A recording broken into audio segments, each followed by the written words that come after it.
So since he's not here, we need to change the agenda. Okay. I don't think that you're over this. Good evening. This is Monday, June 12th, 2023. This is the budget hearing. So this time we'll do roll call. Mr. Carney? Here. Mr. Goodman is absent. We'll keep trying. Ms. Murphy? Here. Mr. Powell? Here. Ms. Reed? Here. Ms. Wells? Here. And I am Judy Price. Okay. Item 2, the budget hearing. So, Ms. Beth, are there any comments or questions from the public or the board? So this is strictly federal funds. It was due to how Medicaid was paid out, which would give us more at-risk dollars. And so it does not affect any local tax dollars, or it does not affect revenue neutral that the board voted on last September. Okay. Any other questions, comments? All right, so this time I'll move on to item 3. I'll entertain a motion to approve the 2022-2023 USD 453 budget. I'll make a motion to approve the budget.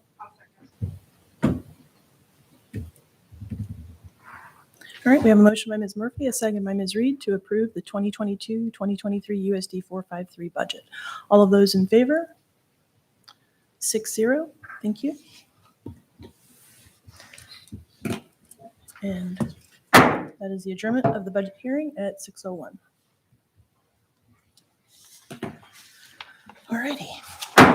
Good evening. This is the regularly scheduled June board meeting, 12 June 2023. At this time, we'll do roll call. Mr. Carney, I'm still here. Mr. Goodman, Ms. Murphy, Here. Mr. Powell, Here. Ms. Reed, Here. Ms. Wells, Here. and I am Judy Price. At this time, please stand for the Pledge of Allegiance. I pledge allegiance to the flag of the United States of America and to the republic for which it stands, one nation, under God, indivisible, with liberty and justice for all. Please be seated. Item 6.3, Dr. Roth. Yes, the district mission statement is to prepare every student for success in every classroom every day. All right, thank you. Item 6.4, there is no scheduled patron input, so we will move along. Item 6.5, adoption of the agenda. would like to make a motion to adopt the agenda. Well, I don't know. If we're thinking about removing number 11 to table We it, would defer it. defer it. Yeah. So we'll do it when we get to that point. We can defer item 11 now. Okay, I'd like to approve the agenda with the exclusion of having 11 deferred, which would be the policy Oh, yeah. IF. Okay, so defer item 11 to July. Okay, I second it. okay, we have a motion on the table by Ms. Murphy, a second by Mr. Powell to adopt the agenda, except for deferring item 11 to July. Is there any discussion on that? This is just for the basic agenda. Okay. But I mean to push that item to July. Is that what we're doing? Is Yes. there any discussion allowed on that? If we're going to defer it to July, we should discuss it in July, unless there's other reason. Okay, It was specifically requested by one of the board members that if they couldn't be here, they wanted to defer Got it. to like a discussion. Okay. okay, so back to motion on the table by Mr. Murphy, or Ms. Murphy, second by Mr. Powell to adopt the agenda, except for the deference of item 11 to July. All of those in favor? 6-0, thank you.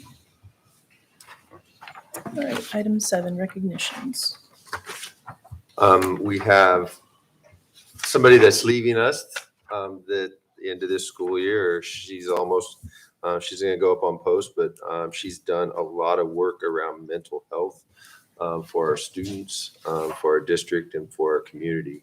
And so Mr. Powell, I believe, has a certificate that he would like to present to Miss Kim Knight.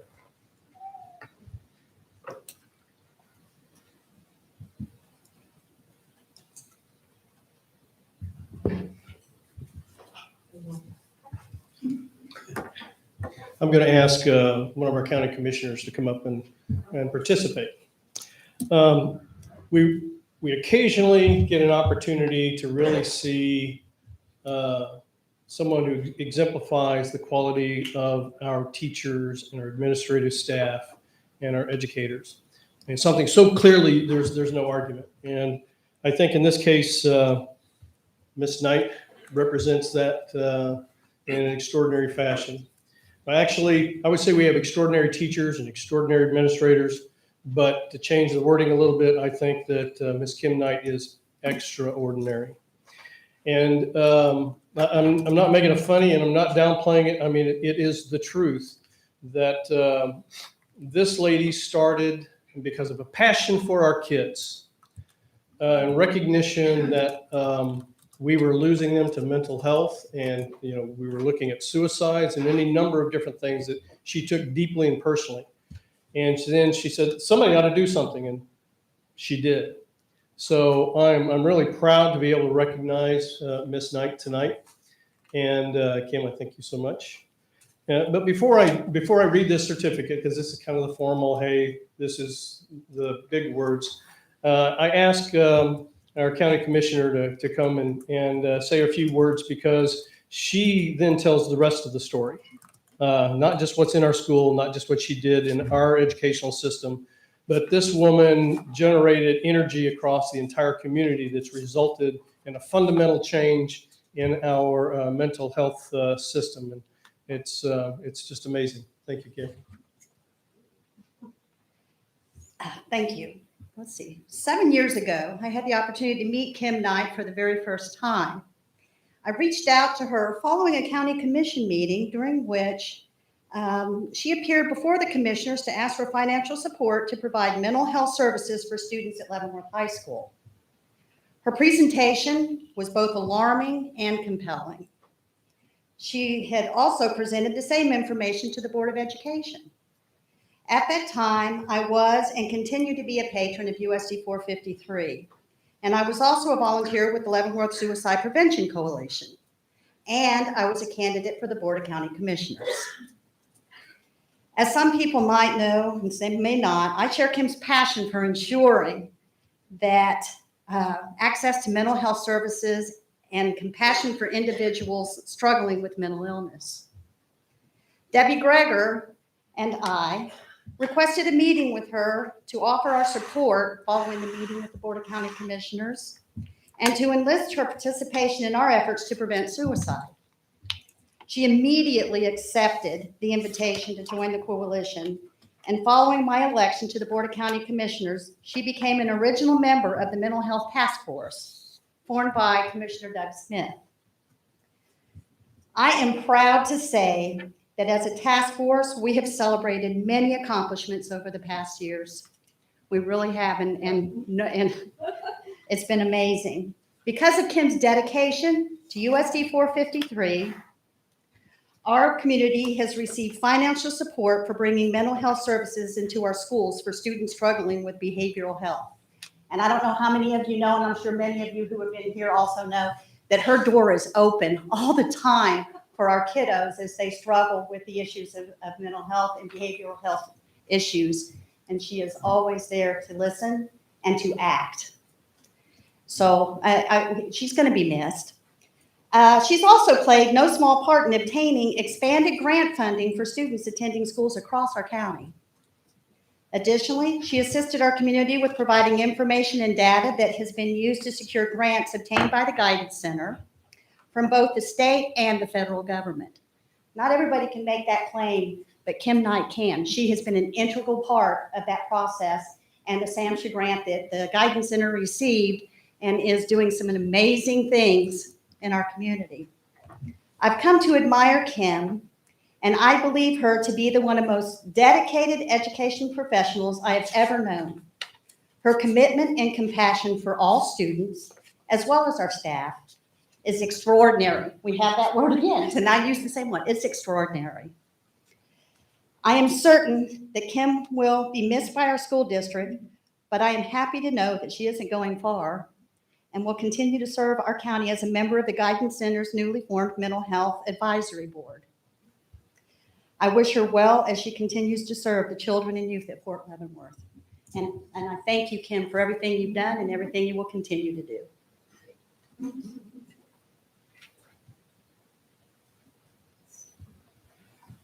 We're going to miss Kim, but like I said, he's not going far. But I also want to say that what we know about circumstances of kids' mental health that we've experienced and we've documented over this period of the last 2 years or 3 years, that the one legacy she will leave behind is that, number one, we know that there are kids in school today that might not even be on this planet today.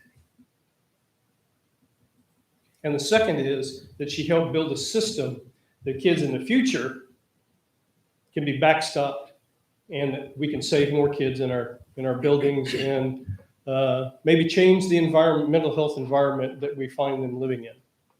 So it's a big legacy. So with that, the Leavenworth United School District hereby presents Kimberly Knight for her dedication and commitment to the Leavenworth High School and USD 453, a specific tour of her key roles in the district's mental health intervention team. Excuse me. She helped to ensure the mental health of students and staff remained the top priority for the board. Community partnerships were strengthened and staff additions were made to increase support services. Awarded on the 12th day of June 2023, President Board G. Price and Superintendent Mike Roth. It didn't even come close to saying what you've done. Thank you so much.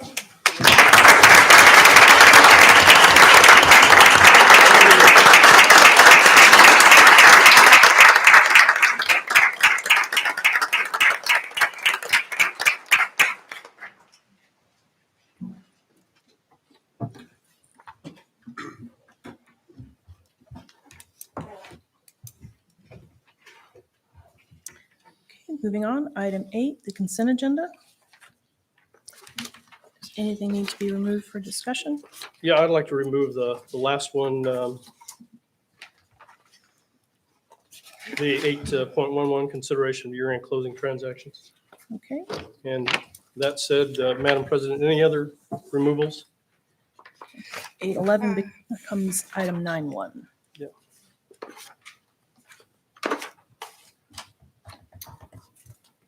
8.8, consideration of membership in KSB Works Compensation Fund, 2324. You said, so 8.8, was that what you said? Yeah, Okay. and then 8.10, consideration of 2324 student handbook. 8.8, 8.10, and 8.11. All right, I've got 8.11 becomes item 9.1, 8.8 becomes item 9.2, and 8.10 becomes item 9.3.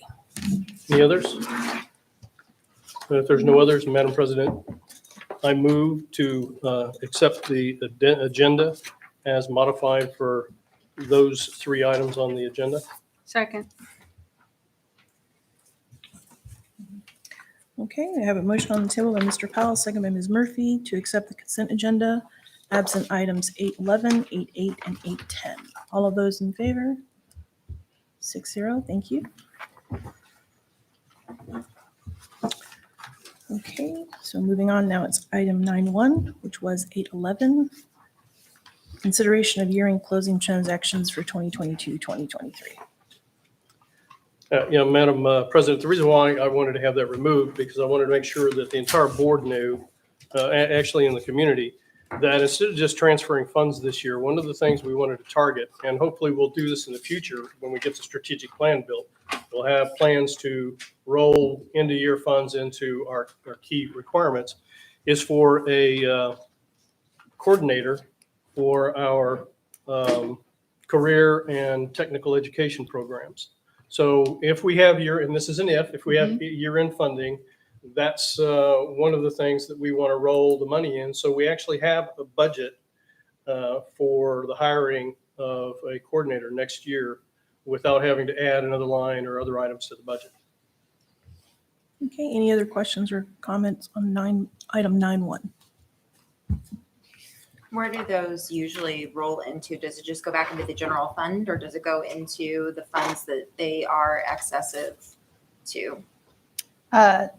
General fund cannot have a carryover, so any unspent general funds is transferred either to the Career Technical Education Fund, Food Service Fund, Textbook Fund, Special Education Fund, or Capital Outlay Fund.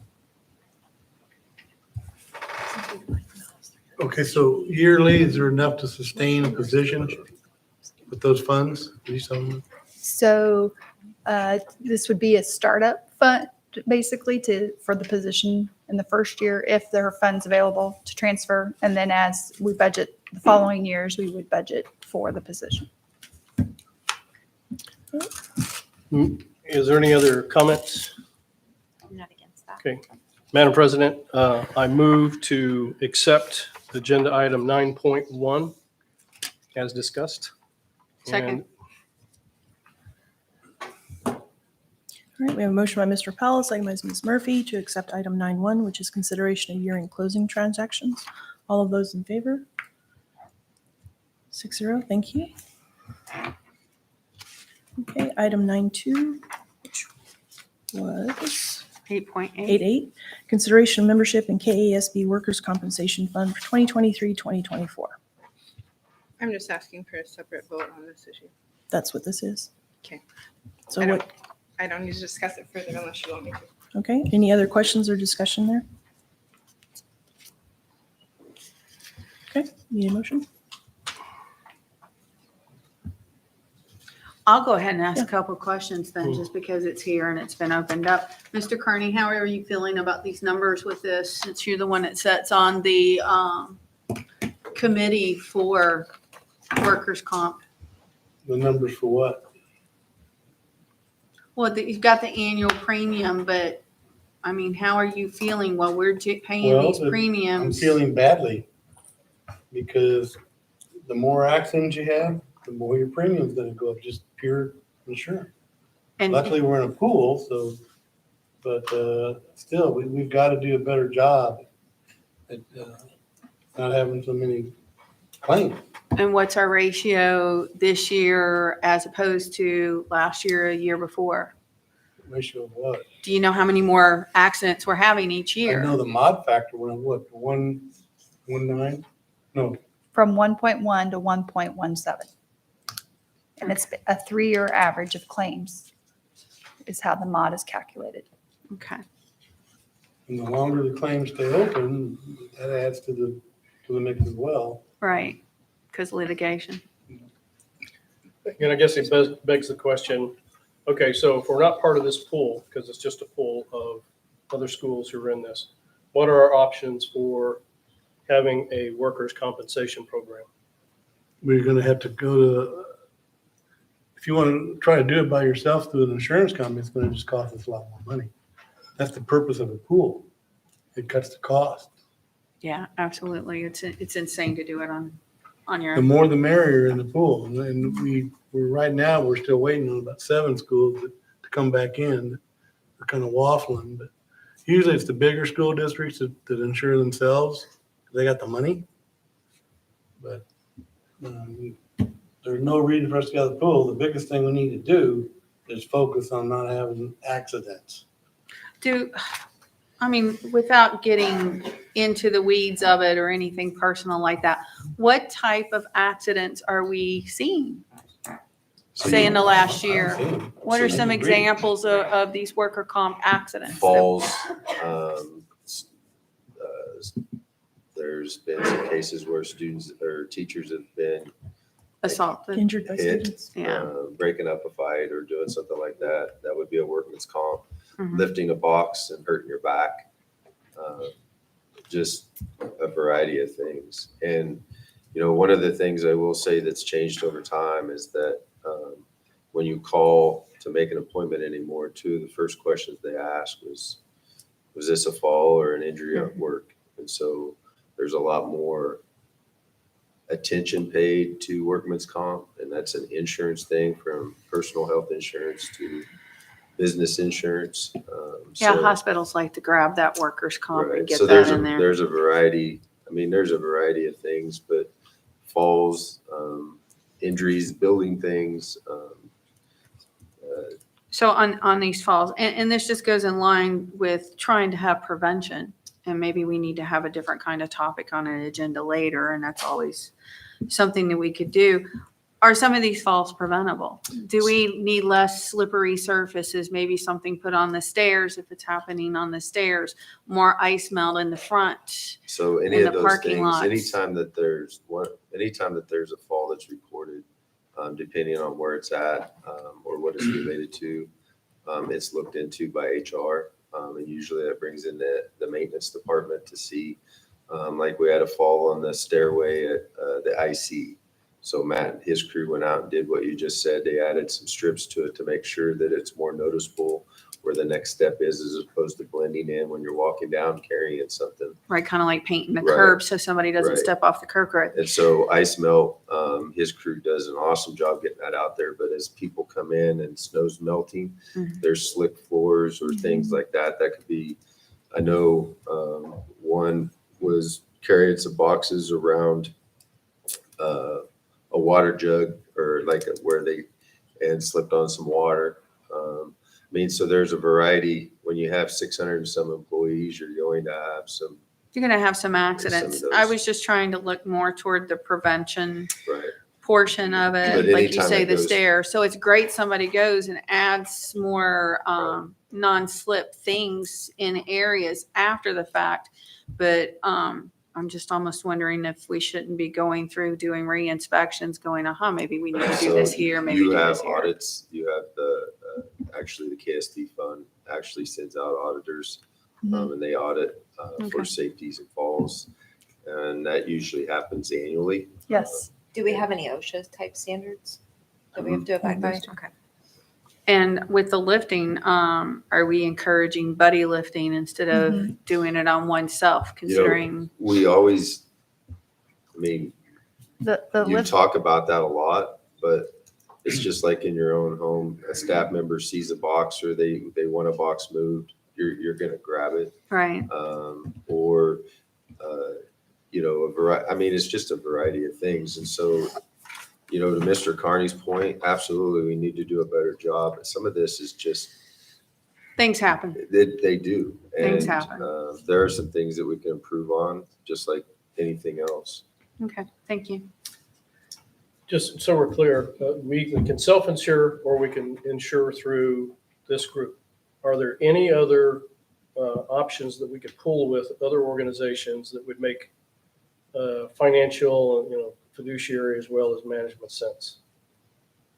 I would tell you that with the history and where you're at, when your mod's going up, that's the last time, or that's the worst time to try to go out. I think EMC has a workman's comp fund that you can join. But again, based on your mod, based on the participation, I don't believe that would be an advantage to our school district. Well, the good thing is we're looking at a credit. There's a loyalty credit there. Yes. The loyalty Is- credit is over in 24. In our meeting in April, we're going to decide whether to offer it continuously. So that'll happen in April 2024. Well, it'll go through the 24 school year. Our meeting happens in April, and we gotta make a decision. But for now, we still get Yeah. that. Which Okay. $200,000 and some change is not something to bat your eye at a credit. That's a good thing. Yep. I'd like to make a motion to go ahead and approve the KASB Workers' Compensation Fund for 23-24. second. All right, we have a motion by Ms. Murphy and a second by Ms. Wells to go ahead and approve the membership in the KSB Workers' Compensation Fund for 2023-2024. All of those in favor? 5-1, thank you. Okay, the new item 9.3, which was 8.10. Excuse me. Student handbook. Yeah, student handbook. Consideration of the 2023-2024 student handbook. Okay, questions or comments? I have 4 if you'll bear with me. The first one is a statement found on page 7.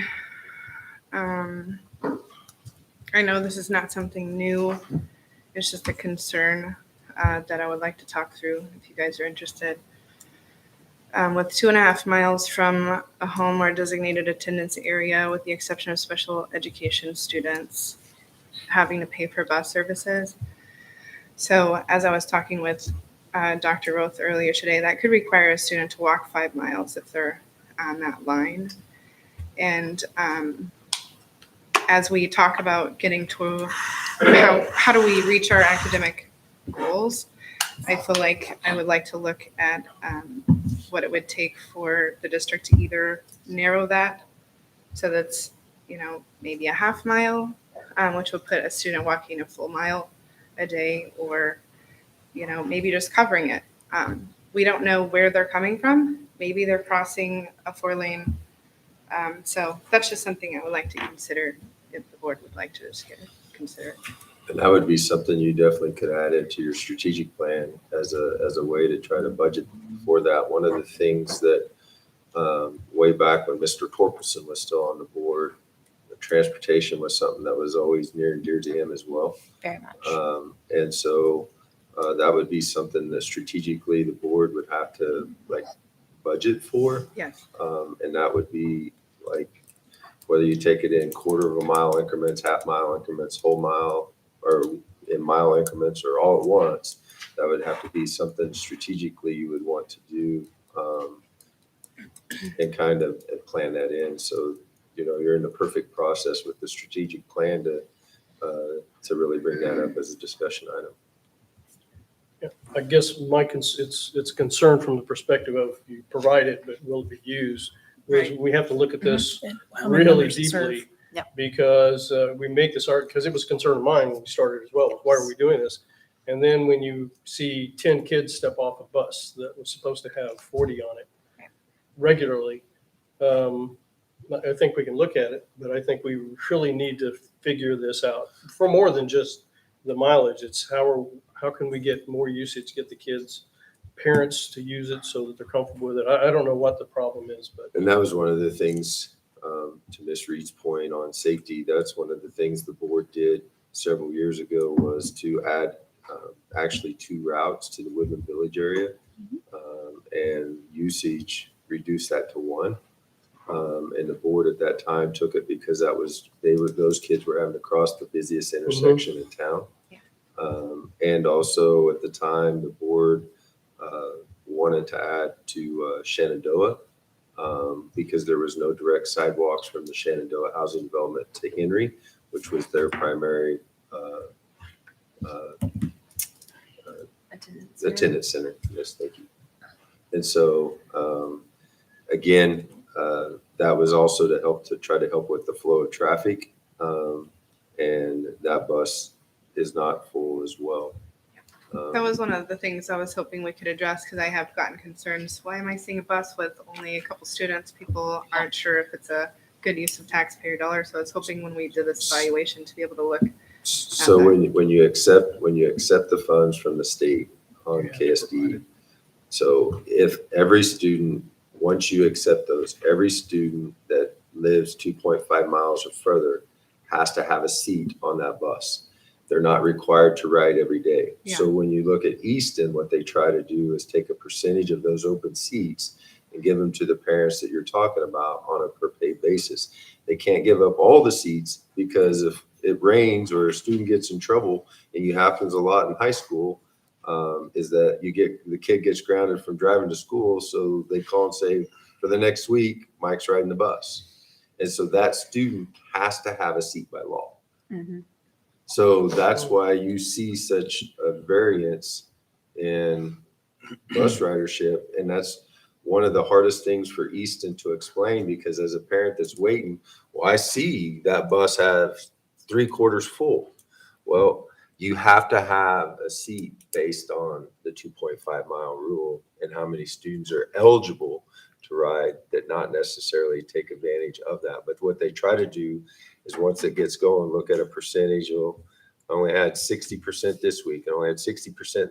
So then I'll take 20% of those seats and try to disperse those out to give the opportunity for that to take place. Okay. My second item was on page 8. It's under the non-discrimination statement.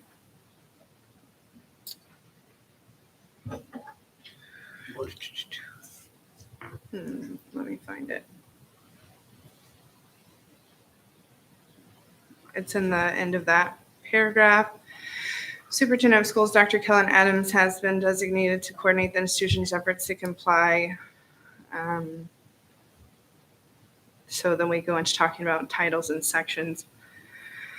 I guess one of my concerns was that I don't know if it's fair to ask Dr. Adams to carry that for the district. I feel like it would be the responsibility of the board to make policy decisions. And that's what I wanted to discuss. Guess we need to pull up the language. I don't know what it says.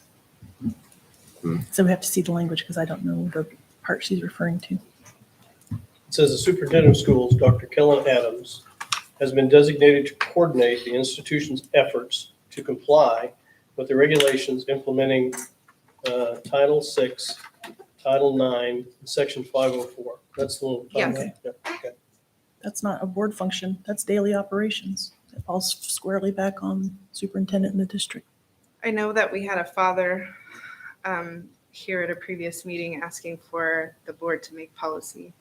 Right, we can make the policy, but that is saying that he's the one coordinating to make those things happen.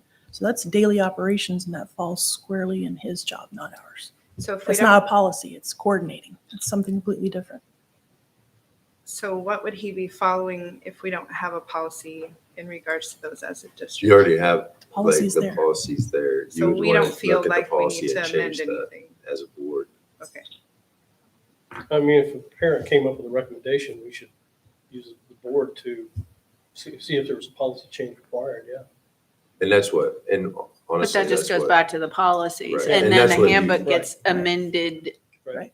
unvisually until So, it gets revoted in. Under current regs on all the Title IX, all of the federal, your superintendent oversees that as, so like, since Dr. Adams is coming in and he would be the one naturally that would flow into that.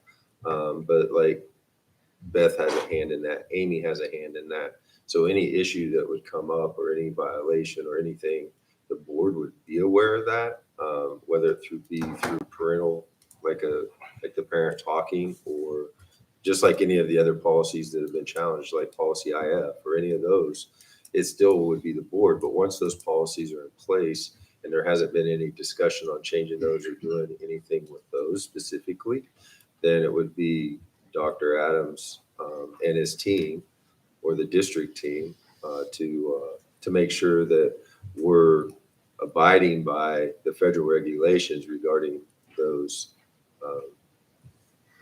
I'm glad that you said that because federal regulations don't protect girls' sports currently, and they don't protect any student. They don't protect girls' spaces. They don't protect boys' spaces. They don't protect transgender students.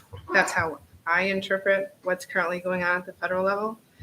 And I would not, if I met that gentleman for coffee who was here begging the board to make policy so that his student had direction, and the way that I viewed his concerns was protection and guidance that served that student fairly through whatever interactions he has with the school district, I would not feel confident telling him that his concerns are invalid. I would listen to him as I'm trying to do now and ask that the board looks into what his concerns were and where he felt the district wasn't serving his student well.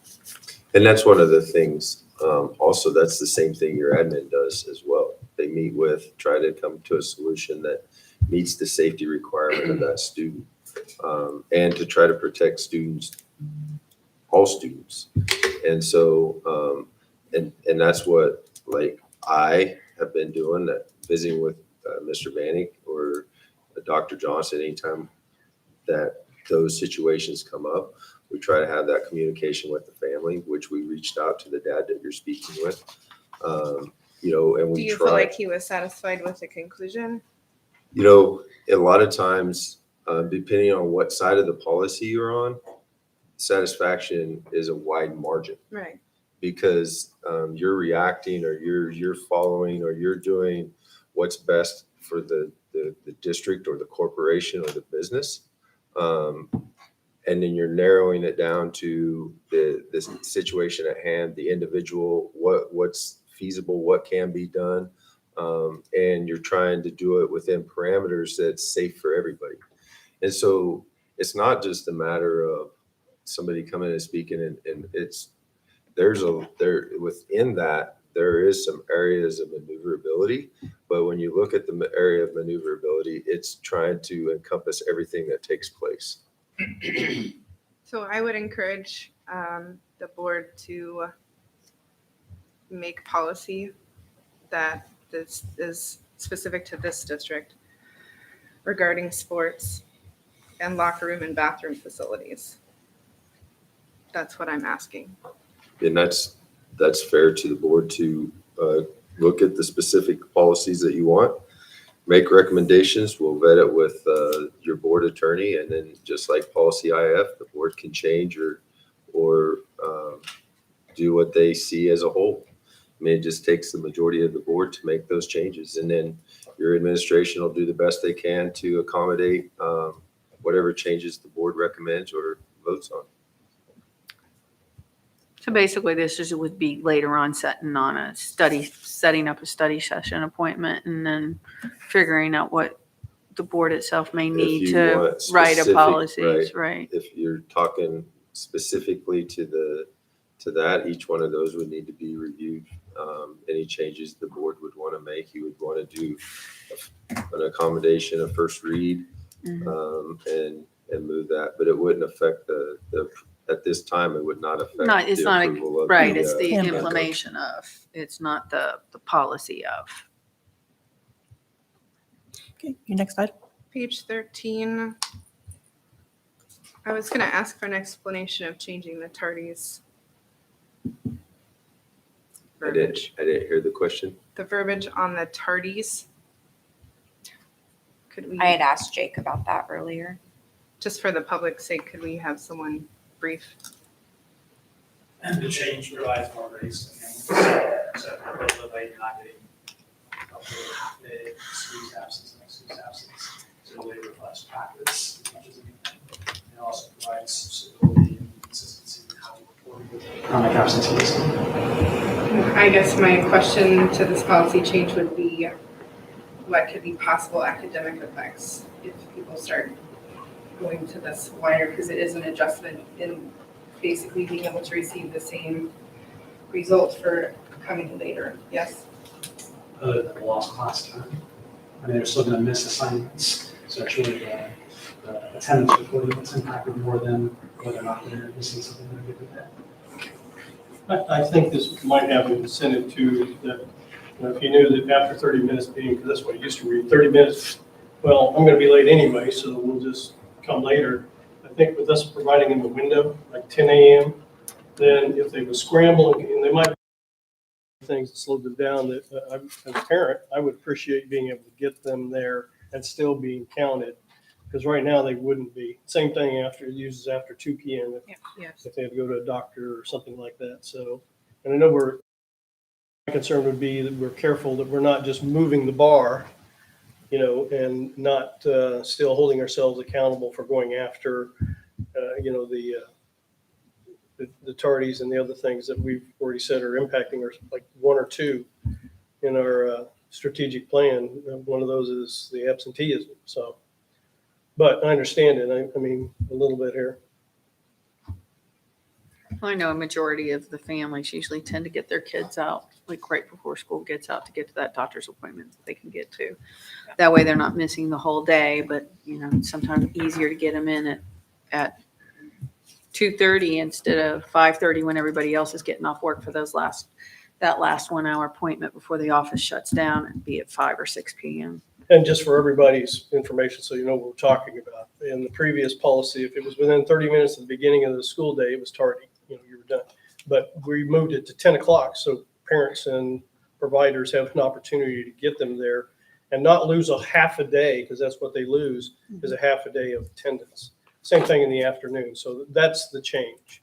This also bears some grace when school's still in session, but maybe with the roads a little being icier in certain sections more so than others, it gives them a little bit more safe travel time without maybe causing an accident in a hurry to get there. The last one is page 35, visiting the school. Visits to a classroom must have prior approval of an administrator. Visits with a teacher must be scheduled with the teacher prior to the visit, and the office must be notified. I had a parent complaint that they couldn't get in the building without an administrator's approval. I was wondering if you could describe the district's reasoning behind this policy. Well, that's the reason you have all of your vestibules that are secure entries. You just don't want anybody walking in at any time. Teachers have their plan times. That's the best time to meet if you're going to meet with. So the principals know the plan times of the staff members that you're requesting. If it's a situation where the principal needs to sit in or an administrator needs to sit in, then they would need to be able to clear their schedule during that time too. So it's really more of a convenience for the parent to make sure they get to speak to the person they want to speak with when they want to speak with them. As the showing up and Mr. Smith's in the middle of a lesson, we're not pulling Mr. Smith to talk to the parent, so the parent wasted their time. So it's really more of a convenience for the parents than an inconvenience. But it's also make sure that we have the opportunity to meet with that family member at any building. But that's why you have the vestibules that you have to be able to, that they check in and check out of those for a variety of reasons. Safety is one of them, but if something would happen while they're in the building, we also know that they're in the building. So evacuation, all of that is the accountability. Thank you. Any other questions or comments? All right. Need a motion. Madam President, I move that we accept agenda item 9.3 as presented. Second. All right, we have a motion on the table from Mr. Powell, second by Ms. Murphy, to accept item 9.3, which is the 2023-2024 student handbook as presented. All of those in favor? 5-1, thank you. Okay. Item 10, the Horizons Before and After School Program. Ms. Edwards?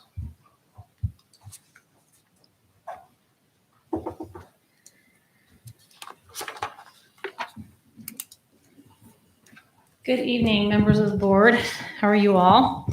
I am Katie Edwards. I'm the coordinator of secondary public relations, and I'm also the director of the Leavenworth Education Foundation. The Leavenworth Education Foundation and the Unified School District 453 have enjoyed a wonderful and strong relationship for a number of years. We have worked well together. We as a foundation have supported our students, our teachers, our district as their mission. That is what we are about. Today, we're here to talk a little bit about changing times. Everything changes, things evolve. We're coming before you tonight to summarize and propose a new look for a program that we have been running since 2006. You all have the packet. You've had it for some time. Hope you've been able to read that. Basically, the Horizon Kids program provides high quality, affordable, convenient care for our families, for our pioneer families during out of school time. So the primary way that we deliver that program is before and after school service, care for our families.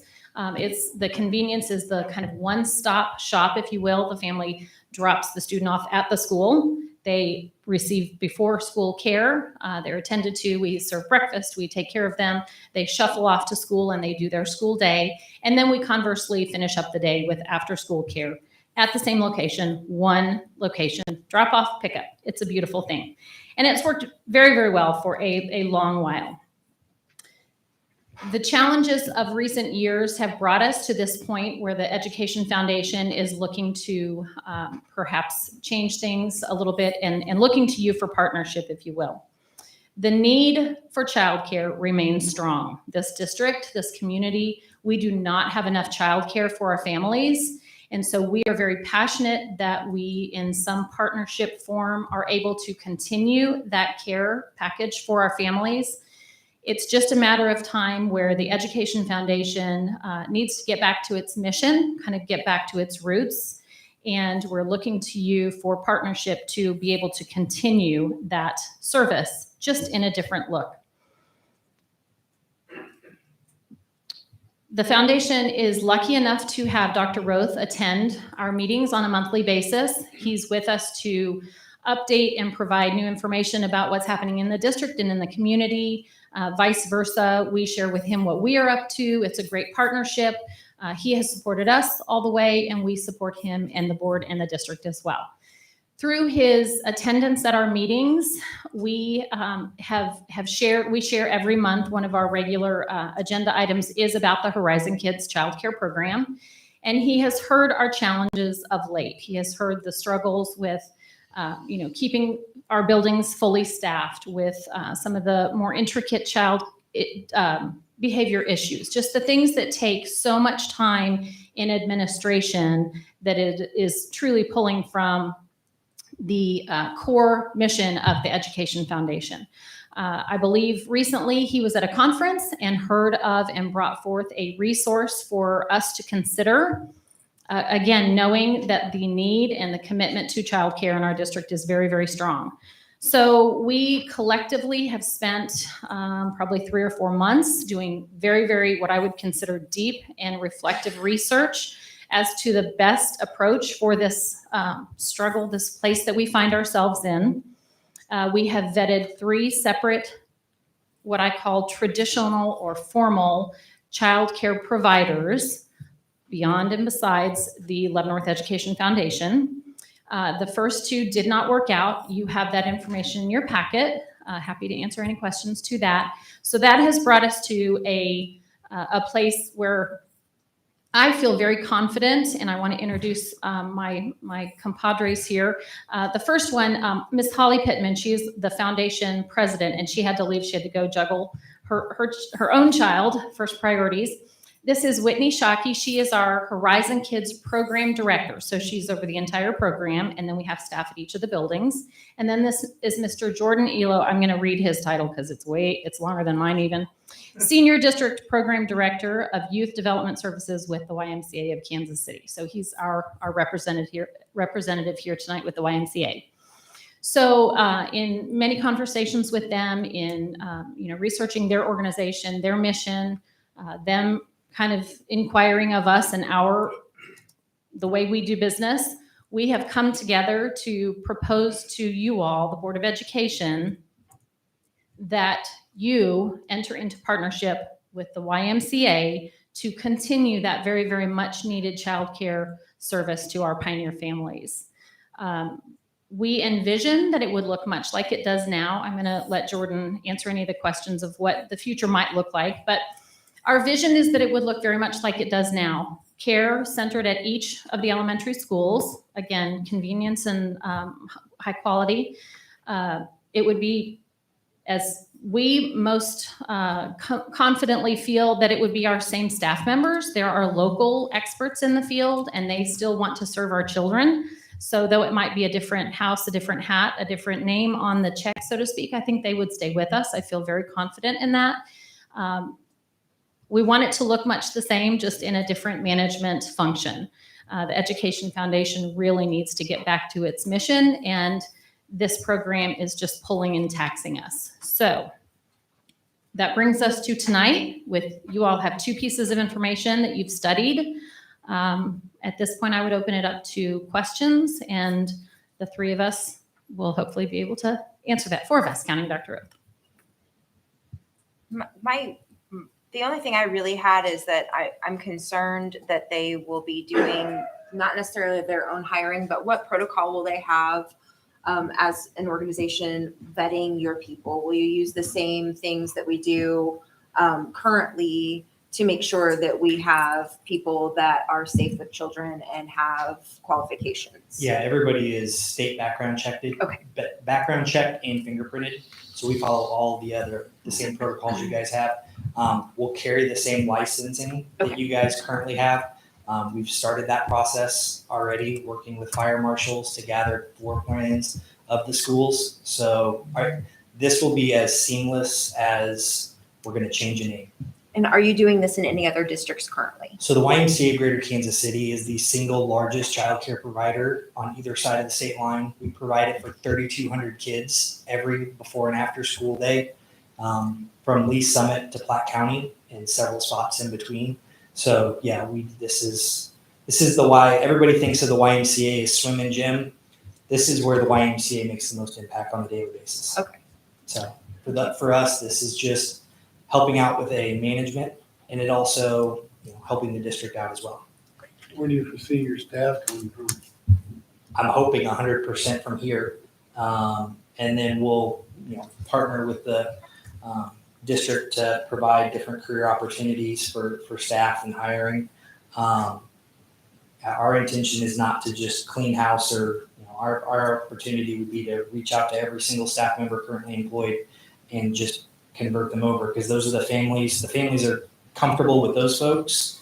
This isn't us coming in and making a clean sweep. This is us just coming in and taking a program that's already great and just taking it over and keeping it going.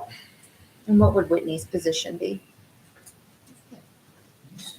The Y has reached out to me and asked if it was something that I would like to pursue with them. My heart right now and my place I need to be is with the district. So I don't know what that looks like yet at this point, but I'm looking at what my options are. Because But we first met through the Child Abuse Prevention Council, so I know correct. that protection of children is one of your main focuses and priorities. Yes, 100%. And that's why I was so childcare licensing was what I did before this. So all the process that he's going through is exactly everything, the fingerprinting, the rules and regs, what their program follows is what I have to follow right now. And that's what I regulated prior to coming into this. My kiddo is going into 6th grade in our district, and I have been a part of this district. I fall in love with the district, so my heart is to stay here right now. So, but they have been very kind and generous to offer me a position. So. Sorry to put you on the spot. But Mr. Carney, to your question, really, we believe, and Whitney and I know our people, and we've had conversation with them because they know this is, in the conversation loop. And our workers love our kids and they want to stay working with our kids. So I would say a great percentage will stay right where they are in just a different management structure. Well, I've picked up my grandkids quite often, and it seemed to me like they're the high school kids. Mm-hmm. So, I mean, they're going to be adults as well. oh yes. And that's all by licensure and, requirements by the state, because we, the foundation run, the current one, we follow all of that licensure and guidance as well. So we have 3 layers or levels of staff members, and that's all the way up to, highly qualified college, has some college with them, all the way down to the ones that you see, which are the students. We have quite a few are afternoon workers, mostly high school students. So yes, we meet all those layers and age and licensure requirements. Do you hire very old grandparents? Hey, we have no cap. I doubt you will, right? We just want you to love our kids. So I know some, not me, but I know some. flexible schedules. That's right. That's right. How else can we promote that? I guess one question I have is, because we're getting ready to go deep into the strategic plan and go after student outcomes, which is obviously that's what we're about. As you take, when we had it with Katie and the others, if there was some way that we wanted to mature or modify the program to go out, because it was 68 kids in it now is what I read. 83 now. That's quite a few kids. And I would hazard a guess that a number of them are single parents or working parents and those kind of things, that reading a book to them or, going after a specific learning objective might be a little difficult. But we've got these kids, we've got 80 plus kids. And so I would hope that as we go through the strategic plan, we'll look at the Horizons Kids program for opportunities to reach kids that might not, the parents might not have the time to give to them when they get home. So my point is, I know it's a long statement, but my point is, though, is with YMCA, or do you have whoever your director is, will you guys be willing to partner with us as we look at initiatives into the program? Because I mean, it costs more, it's more work, and there's a whole lot of reasons, but Yeah. it's the right thing to do, I think. Yeah, I mean, from a curriculum standpoint, Yeah. we're always open to making adjustments to our after school curriculum. We're in the process of kind of a rewrite right now, and it's, you know, kind of giving the program back to the kids a little bit, but then also because we had a big piece that was homework time. Elementary schools really haven't given a lot of homework in the last 5 or so years. There's some things for some kids, but giving some kids some more voice in some of the activities and programs that they want to see. Right. But we're happy to do that also with you guys. Well, but you're bringing up a good point. If you have 3,000 plus kids that you deal with, you've got a reflection on a heck of a lot more kids than we do at those different levels. So we Absolutely. would appreciate your input. Well, and not this is what just I'm in saying, there's participation. power in someone who does this, you know, Right. on such a large scale. Now, I might have missed it. What time does the day start when they're getting dropped off before school? 6:30 in the morning. 6:30. And they go till just after 8 when we kind of 8 p.m. transition them to their school day. And then we get them anywhere. The retransition to Horizon Kids is anywhere 3:15, 3:30, and we close at 6. 6, okay. So yeah, and I understand what Mr. Powell's saying is like a tutoring curriculum program where we have giving you basically what they're learning and then can tutor on top of that. This is predominantly the kids 12 and under, or it encompasses more older Through than 4th that? grade. Fourth Through grade. yes. We have in the past, depending on configurations of the buildings, you know, we've had 5 down at elementary and that type of thing. We have served through 5th grade, and we have looked at, do we need to push this to 6th grade? But the need at 5th, 6th just is not there. There are not enough to warrant a full program at 5th, 6th. Okay. So we've stopped at 4th grade, and that's nice because that's the structure of the buildings right now. Right, right. And is it pretty even with the buildings that you have about 17 per building, like Not kindergarten? really. No. Okay, so you David, may have 25 over at one and 17 at another. Henry Leavenworth and David Brewer are our largest sites, and they kind of they fluctuate every year. You know, people are fluid and lives change and that type of thing. But those two historically have been our largest attendance centers. So what we envision, as I shared in the packet, is that Whitney, is Leavenworth Education Foundation running Horizon Kids is currently hosting summer camp. So we are in that. We will complete that 5th of August. Is that right? Through August 4th, right before, you know, kind of right before school starts. And then we have that transition. And then at that time for the school year, the YMCA would pick up and do the before and after school. And we, Education Foundation, we would step out, Right, and it would be, work on The your two of- actual mission. yeah, that would be the two of you all partnering for that service. Any other comment? Madam President, I move that the district accept the Greater YMCA of Kansas City as our Horizon Care provider. Okay. Second.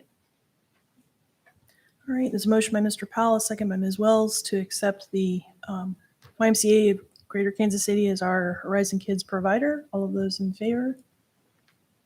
5-1, thank you. I just have one thing to say as a Horizon Kids alumni. Yeah, absolutely. My son was at Lawson and is in the program for 6 years, and I couldn't say better things about it because it was just a program that just helped him in and out every day. Mhm. And I thank you for all that was done there. And I hope you can continue doing that. Maybe I not have at no Lawson, doubt. but I feel very, very, this is one of my babies. I would not want to give this to anyone else. And I feel very, very good about this. I feel it feels right. It feels good. So the letting go is hard, and Whitney and I will definitely be there in the transition. As we head into the school year, we'll, you know, do whatever we can and need to help principals learn them. They learn buildings, all of that. We will be there because we want it to be successful. That's the overall goal. Well, Katie and Whitney and the foundation, I think it's appropriate to thank you for all these years that you've invested in our kids outside of school when the need was there, and to help parents parent. So thank you. Thank you. And I would just, I mean, that's this gal right here. She is one. Thank you. Okay. Thank you very much. thank you, Katie. All right, moving on. Item 11 is deferred to July. Item 12, consideration of the mid-duty utility cart. Matt is here if the board would have any questions on what was in the packet. Do we need it? Do you have money for it? Yes, yes, and yes. This is a late request because we did save it towards the end of our budget cycle. We do have that funding confirmed with Ms. Maddox. So this is a request to repurpose an existing unit for some other needs within the high school at a lower usage rate while upgrading one of the machines that we use daily. Any other questions for Matt? No, I'd like to make a motion to go ahead and approve the cart bid after I get back off the computers. Cart bid for $23,129.26. I second. All right, we have a motion by Ms. Murphy, a second by Ms. Reed to accept the bid for the mid-duty utility cart. All of those in favor? 6-0, thank you. Okay, item 13, consideration of teacher and staff desktop computer replacements. This is Mr. Brian Harrod.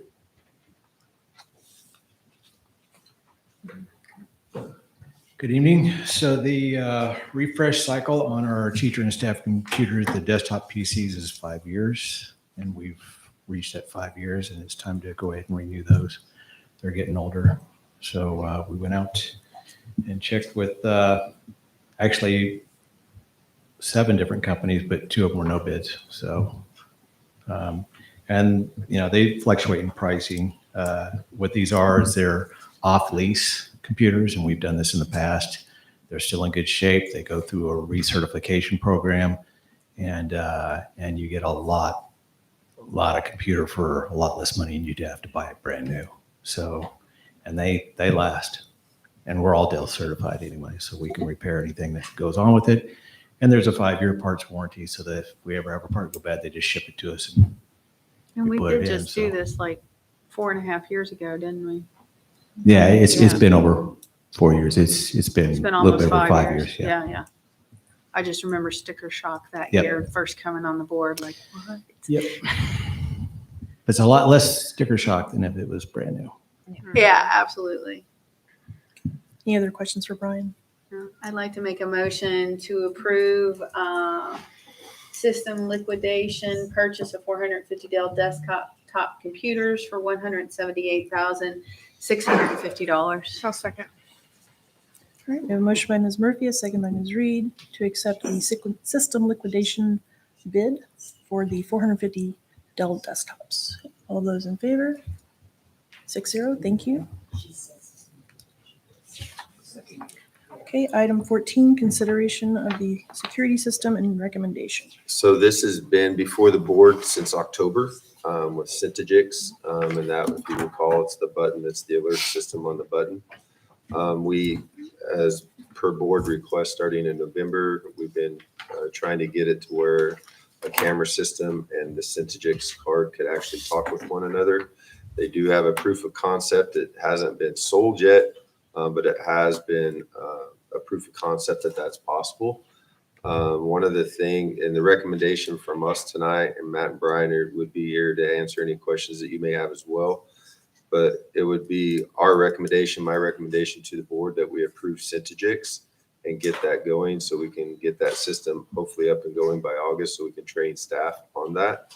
And with them having a proof of concept that we could add cameras at a later date and time as the board and would seem fit, see the need at that point.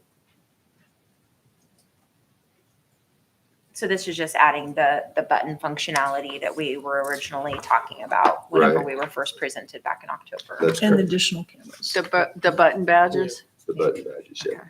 And And we- you could do a 3-year or a 5-year. You would save money on a 5-year, but you could do a 3-year lease with or with that. But the button itself and the batteries, all of that would be, the lifespan would cover the 5 years. And we talked, what if we did a proof of principle? what were the additional costs if we did like Third Avenue? So if we did Oh, Nettie sure. Hartnett, Matt and has worked with the vendors, he and Brian have worked with the vendors. They believe that they could add the cameras to the classrooms and to all the areas of use at Nettie with not to exceed 75,000. So we could do a proof of principle on top of this in a kind of a high need area, because this is where we've got SPED, which could be used for review of a portfolio for a child, or it could be used in the alternative school, which we're again looking at performance of individuals. We could do that for 75,000, Not to exceed. not to exceed. And that probably will be less than that, but with the ceilings and how the ceilings and Right. they're not drop ceilings, they're higher, so different angles, and until they actually go in and hard bid that, they felt comfortable with not to exceed 75,000 to cover the areas. Seems like a pretty cheap proof of principle.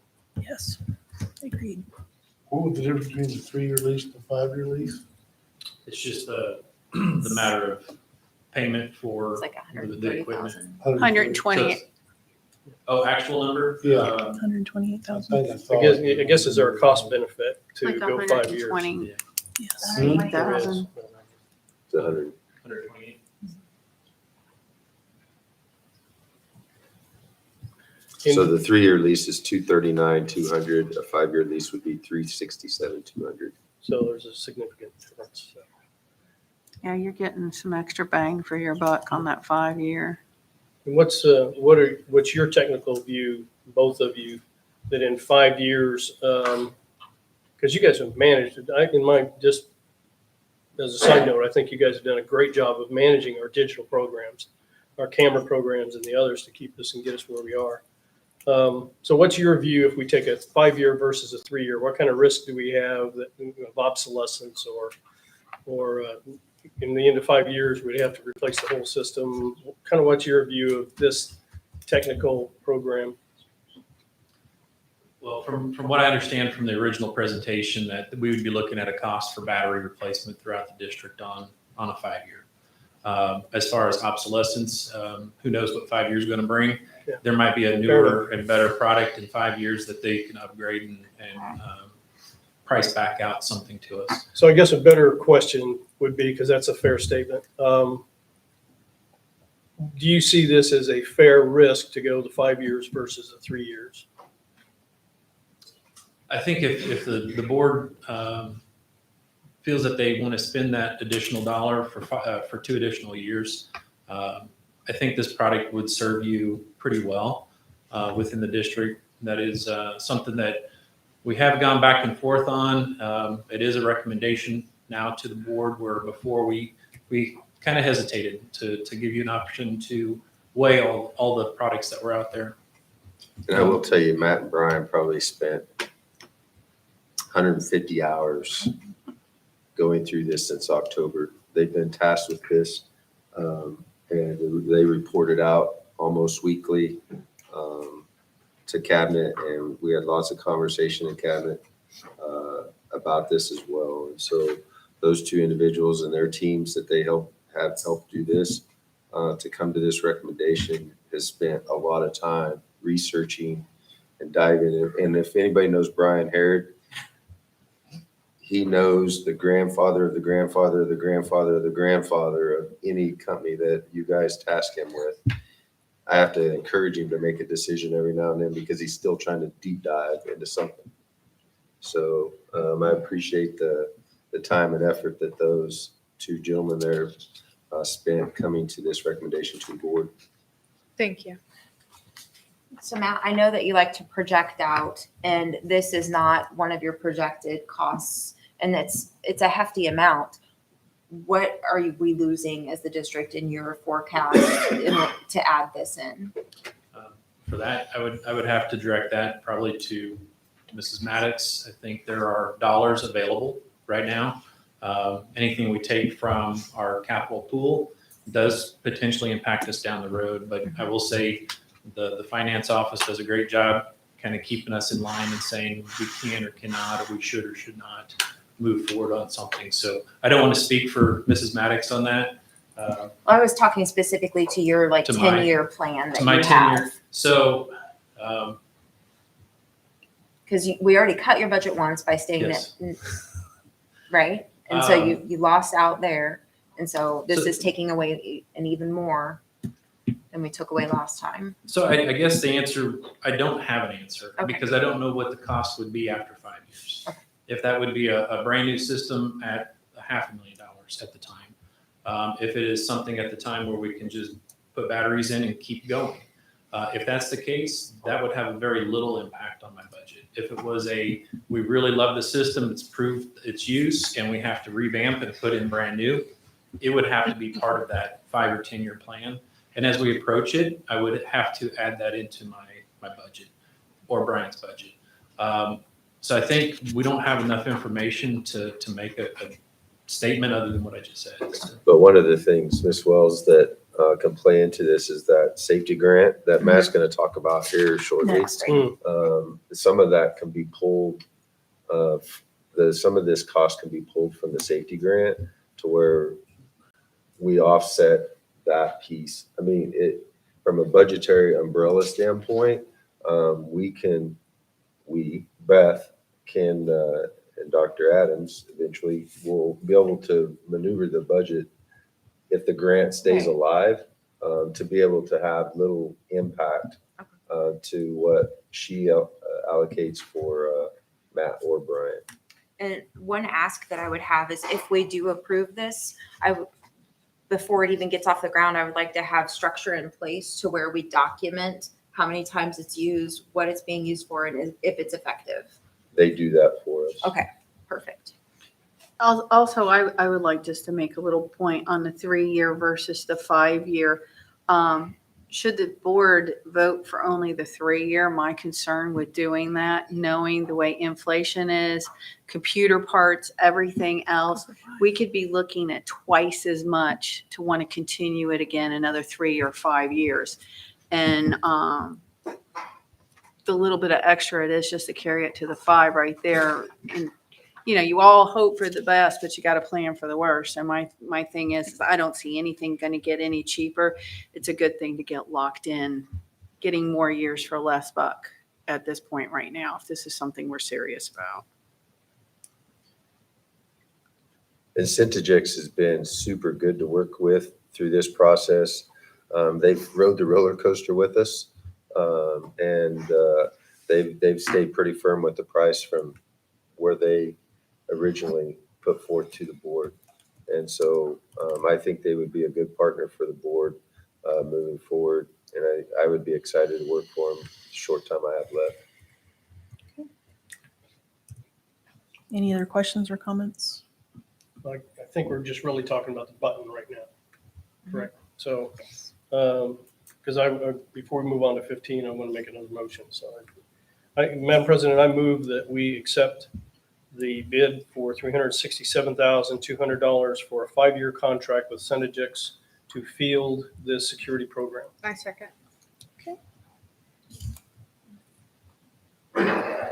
All right, we have a motion on the table by Mr. Powell, second by Ms. Reed, to accept the Centigix 5-year program for $367,200. All of those in favor? 6-0, thank you.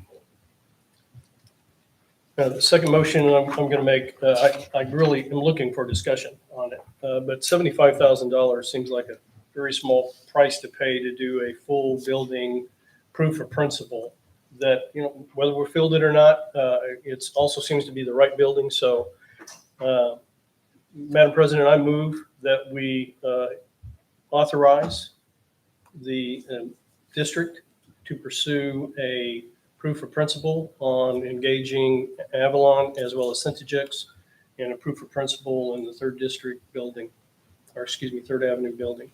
Not to exceed Not to exceed $75,000. $75,000, exactly. I second. All right, so any other discussion on that? Questions? No, because it's going to prove I principle. know, just so, want to make yeah. sure before I say take it up. All right, so the motion by Mr. Powell, second by Ms. Reed, to enact a proof of principle at Nettie Building to not exceed $75,000. All of those in favor? 5-1, thank you. All right, moving on. Item 15, consideration of health security items, Title 4, Part A. Okay, so we have a Title 4 Part A grant that Ms. Sloan and Mrs. Maddox handed over and said we wanted to purchase some additional Halo devices. Halo device, you have a summary, public has access to it as well. It's a multi-use sensor that basically helps, in this instance, support the health of the students by identifying if vapes are being used or another smoke or even THC within our bathrooms.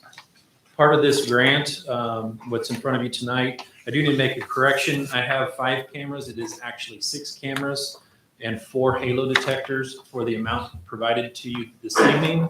That would complete a total of, with what we already have going on, a total of 10 of 24 bathrooms that are multi-use at the Leavenworth High School campus. So we have 24 multi-use bathrooms. This will complete 10 because we already had a couple others in motion already. What we'd be looking at is not only the Halo detector, but it's also upgrading a camera outside of the restroom, not inside, but outside the restroom in the hallway. And by doing an upgrade on those cameras, when the Halo device is triggered, it will automatically bookmark, making it easier for the admin or the security officers to find the person coming out and be able to deal with those situations quicker. So question, and this may go to Amy with HR. You have 10 students in the bathroom. Halo goes off, camera takes pictures of all 10 kids.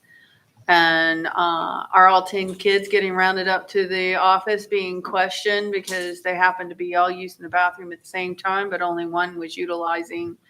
That's where the administration then goes through their investigation process, brings the students in. So all 10 would be brought in? Yes, In I mean, essence. there's no cameras in the restroom. Right, It's right. just outside the restroom. So then we would bring them in and ask them. And typically, 9 times out of 10, no one wants to get in trouble for something they didn't do. So they're going to say, I seen this person with it. Or sometimes students will confess that they had something in their possession that was illegal. And so then we handle it that way. But yes, we do an investigation through the administration, bringing in the students. Do you have a alternative suggestion? How do you? No, I've heard things besides kids like, well, we all have to go to this bathroom because everybody's always assumed guilty because they went to this bathroom and this is where they're doing it, in this bathroom.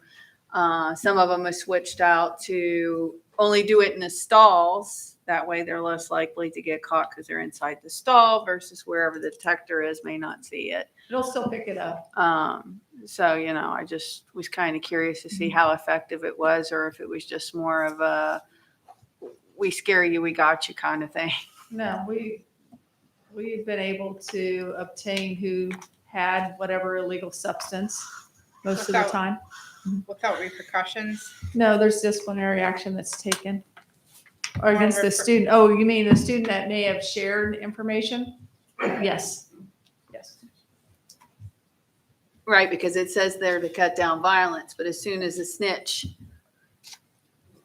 gets somebody upset, It's pretty easy to tell when the person has an odor about them. Right. And, when you bring them into the office, that's reasonable. And So so the then you que- can search, administration has the right to search. And so then that's when they obtain the illegal substance and then disciplinary action is taken. Is staffing able to support a timely response? Yes, we have security at the high school as well as administration. We actually receive notifications on our phones and our devices. So it's a quick response. Also, we have the cameras, which, if a kid gets away, it's really easy to track them.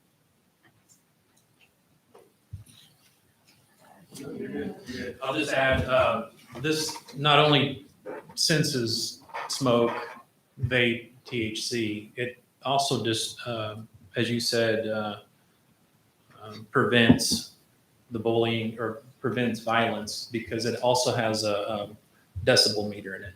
So if you had a fight in the restroom, it could activate and notify that I know there's a we've got some decibel of the- level increase, which could be related to a fight. So is that the otherwise would be- vibration and pressure sensor that's in there? Probably the pressure, the vibration would be part of the tamper. So if somebody tries to remove it, it will also notify you. It has a number of features on it.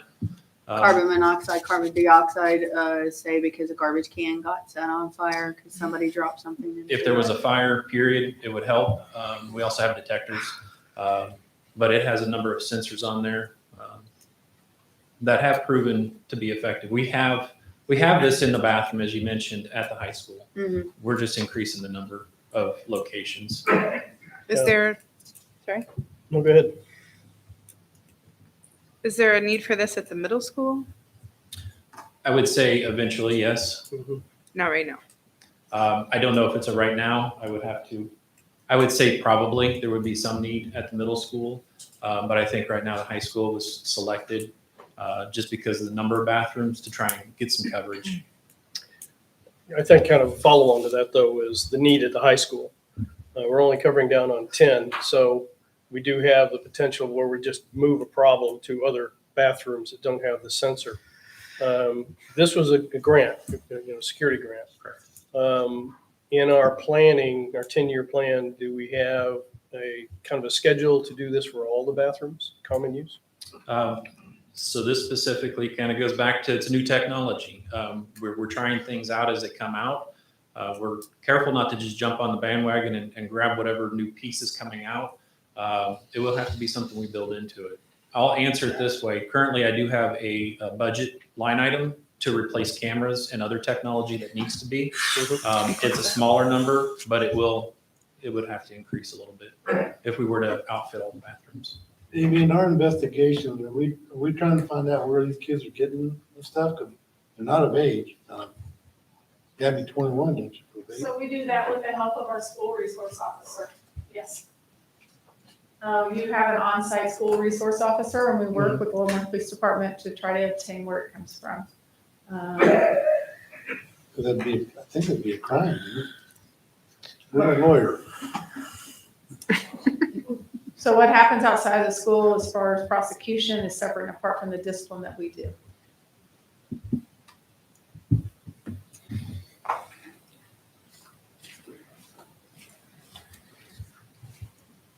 Any other questions or comments? Madam President, I don't see the number on here. 21,000. 21, okay. Madam President, I move to accept the recommendation for the purchase of American Digital Security of the Halo smart detectors and cameras in the amount of $21,065.33. Second. I'll defer to Mrs. Reed. Okay, we have a motion by Mr. Powell, a second by Ms. Reed to accept the purchase of the Halo systems in the amount of $21,065.33. All of those in favor? 6-0, thank you. All right, moving on, item 16, Mental Health Advisory Council for Leavenworth County, excuse me. Dr. Rose? Is this additional or? Mr. Powell, Okay. do you want to talk about this at all? Well, I can, other than I want to get a recommendation from you for the board for who's going to replace Kim, because that's Right. going to be the important piece. I would just, so all the board knows what's happening, we had a task force that was formed based on Kim's impetus. I mean, I can't say that enough. That really got everybody thinking communal and so that task force has taken the needs, and we talk about need statements a lot, the needs from throughout the community, quantified it, validated it, and presented it to the different agencies that we really weren't making headway with. And so from that, though, we now have several programs to include. We know we have mental health professionals in our schools where we've opened up essentially an emergency mental health facility in the old Cushing building. And there's just a whole number of different things. So this task force has actually matured to the point to where we have a community-based mental health system now that the guidance center is standing up. And as part of that, they have an advisory council. So the recommendation was to transition this task force then to this permanent council. And they would continue to do much the same thing, but annually do a needs requirement that then would roll into what we were talking about, justifying how we were going to improve our mental health program. So for the last 3 years, I've been on this task force representing the district. And Kim Knight has been from the administration representing the district. So I will continue in that capacity now in the council, pending anybody that would like to replace me. But at some point, I would recommend that we always have a designated board member sitting on that council, number one. And number two, I asked for a recommendation, Dr. Rose, for who will be filling Kim Knight so we can notify the council, as well as notifying that I'll be participating. Dr. Redelberger will be representing the district.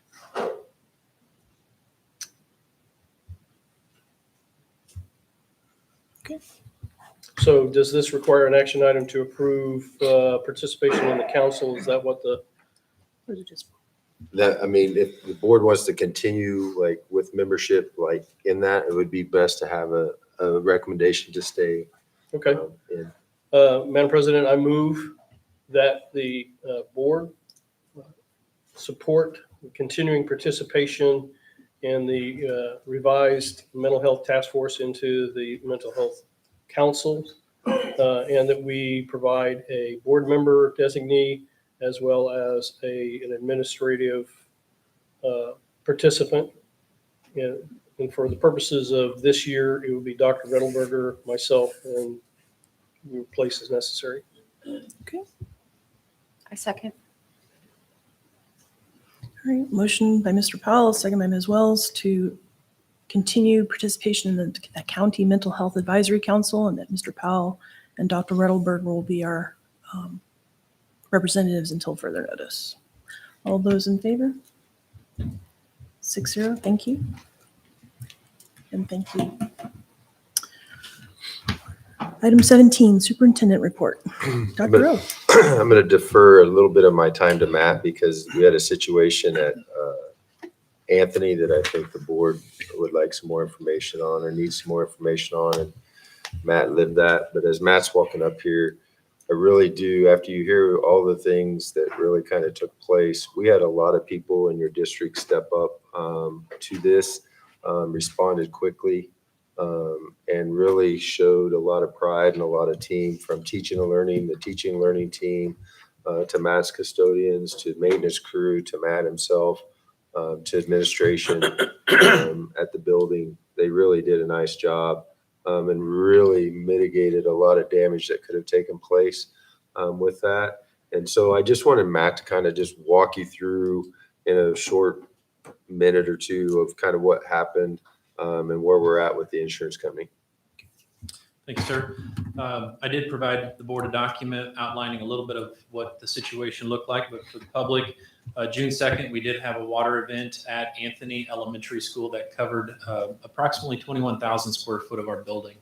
It originated at a water source. It's called a backflow preventer in our library area. There was some work taking place outside the building. We're still working through that. We did make a quick phone call that next morning. Staff showed up 6:30, got other staff over there. We shut the water off, started moving forward. Like Dr. Roth mentioned, we had 32 employees on site.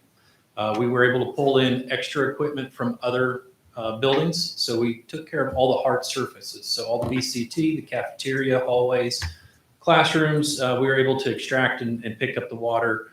As we had partners from ServPro Leavenworth show up, they took over in the carpeted areas. So our music room, our library were underwater, as well as part of our office area. Again, 32 employees. Over that weekend, we put in over 240 hours just on our side. ServPro also worked full-time with a crew of between 8 and 12 people. They removed parts of our sheetrock in our classrooms. They have to certify everything dry. They were still there today cutting out parts of the sheetrock in some of the classrooms. The equipment is slowly disappearing. The vans are dwindling down to 1 or 2, and we've had conversations with our insurer. So we have had a site visit with Travelers. They've been on site. We've talked through what we need to do. I have had a company walk through as well that does the reconstruction. And we talked today in cabinet about trying to hit a date that is prior to school starting. And summers seem long, but when you have a project like any of ours, it seems to get shortened pretty quick. So we're working really hard to put a plan together in the next week so we can get people on site, replace the sheetrock, paint rooms, replace carpet. Luckily, we did not have a lot of content loss. We were able to, as Dr. Rose said, mitigate a lot of the could be worse damages. So primary, it's some flooring, some sheetrock paint, those type of things, a couple bookcases here and there. I just have to say the staff was amazing. As we always see on events like this, they came together, worked together from the principal to board office staff to any of my staff that would have responded. So we do shoot for a 72-hour return to service. We were targeting that. We were really close to hitting it. And then we discussed internally, we'll move those programs over to another location. So that's what we've done. Pretty much uninterrupted. I think we had a 2-day delay on summer school for that location as they moved to Henry Leavenworth.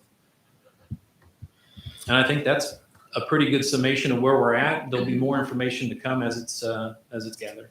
Okay, you mentioned right when you first came up, there was somebody outside working on something. What was that all about? So the Leavenworth Water Department did have a main repair out on Evergreen Street. There was about 3 locations they had experienced the issue with on. Their lives are rub. Yeah. So we have good relationships with all of our municipalities, and we're working through that. The new superintendent of the waterworks showed up, walked the building with me, and we're in communication. So I think we'll be fine moving forward. But the goal right now is to move forward, get the building back in operation and ready for school. Our insurance does cover it, and then there will be some opportunities for recovery after that. Like I say, shouldn't they have some responsibility? That is going to be decided, yes. And our deductible Well, I is hope ten so. thousand. Yes. Because it happens all the time. Okay. My son fixes all those things, and when they turn that water back on, when they're working on it, it'll blow somewhere else. It happens all the time. And, I mean, they should be totally responsible if that's the case. At least with a deductible. Yeah. Yeah, they Yes. need to reimburse travelers for everything that has to be paid, plus the deductible back to us that we would have to pay travelers or off the top. What was the total estimate of the damage? I don't have a total yet. Approximate? It's probably going to be over 200,000, Okay. if not. I was thinking at Much least more. 250 by what I was Yeah. looking at. I think that's maybe what I gave you as a summary. The first time was around 250. Okay.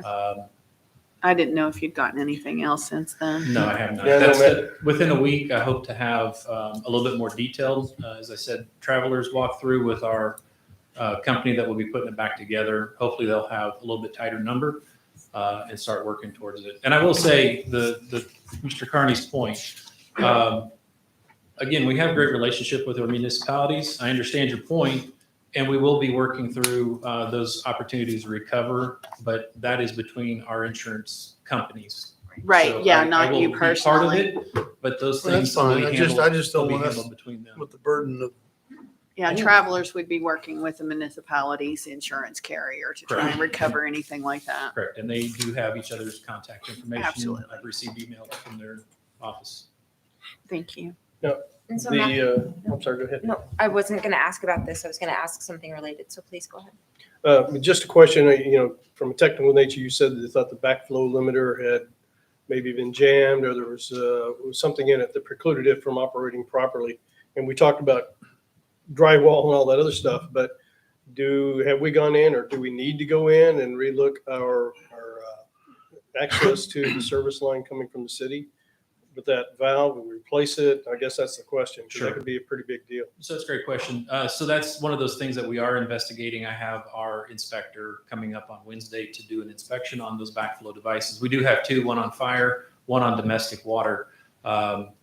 We do have those inspected annually as required, and we do a quarterly inspection as well in-house. There's not a lot to them, but when we get an air pocket or some debris in that line, it can cause a failure like we experienced. So my question was, with the moving of location from Anthony to Henry, did we lose any families participating in the summer school program? I don't believe we did, no. Thanks, Matt. Thank you. Then the last thing I have is really just kind of a short farewell from me to the district and to you as a board and to past boards. I'm wrapping up my 9th year in the district.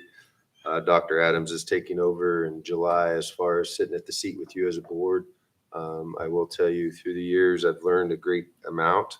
I know Dr. Adams will learn a great amount as well.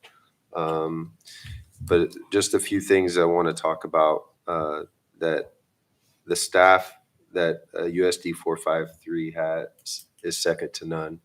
Do they have challenges? Absolutely, they have challenges. Do we have some amazing things happening every day in our classrooms? People don't want to talk about the amazing things because it's easy to deflect that to things that we continually try to improve on every day.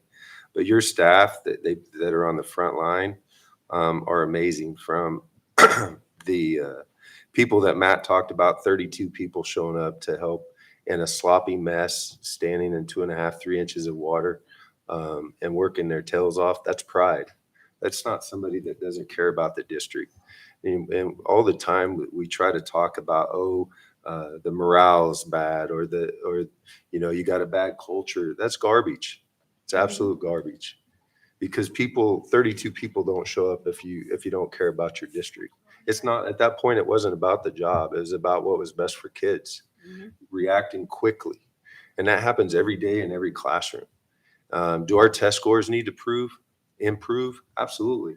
But our teachers and our support staff are busting their tails every day to try to do that. We do have some students that are hard to reach. We have some families that are hard to reach. That's not a district problem. That's a society problem. The district is at the forefront of that, and we're doing things that we can honestly do with the manpower that we have. And we change, and we try to do things, and we try to get to different levels, and we try to add things. But consistently, you have teachers that teach. Do we have teachers that can teach better? Absolutely. But do we have teachers that teach outstanding that don't get recognition? Absolutely.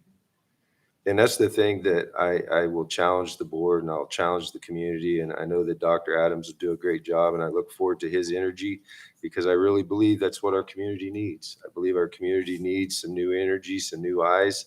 And I look forward to finishing out the next several months with him, helping him do whatever I can possibly do to make this transition easy, not only for him, but for our staff, for you as a board, and for our community. You don't become the first city of the state of Kansas and not be first in a lot of things. And support of our school as a whole has always been something that this district and this community has done. And Julie and I have truly enjoyed living in this district, this town, this community, from parades to the variety of events to support of football and basketball and forensics and the plays that get sold out on a regular basis. That's not a community that doesn't care about kids. That's not a community that's totally dissatisfied with where we're at as a community or as a school district. Success is earned through a process, and it's hard work. And our teachers have many scars from the hard work that they've done to try to change lives of kids, your administration, and school boards. We've led and went through some of the most difficult times probably in generations over the last 3 to 4 years. And it's been tough. And it's not just been tough in Leavenworth. It's been tough across the state of Kansas. It's been tough across the nation. There's a lot of fractures that's taken place. And there's a lot of mistrust and distrust and false information that gets spread daily. And that's okay, because that's what's great about America, is that you can have your opinion and you can do the things that you need to do. But I go back to what Matt said. We had 32 people standing in inches of water, not because it was their job, because they wanted to save a building. They wanted to prevent damage to kids' stuff. They wanted to do things that's right for the district. That's what represents USD 453. That's what USD 453 stands for. And I've been extremely proud to be the superintendent of this district. I cannot say enough of how much I've grown as a person, how much I've learned as a leader, but I've learned from the people that I've got to work with every day. And, we have that sign that says success is not owned, it's rented, and the rent is due every day. We've lived by that for the last 9 years. It's time that I pass the rent on to Dr. Adams, but I know he's more than capable of paying it. And I know that the staff will respond well to him, because that's the quality of staff that we have here. And I want to thank you as a board for what you've done for me and what you've allowed me to do.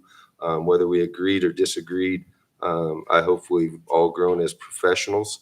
And I hope we continue to do that moving forward. So I wish USD 453 nothing but the best.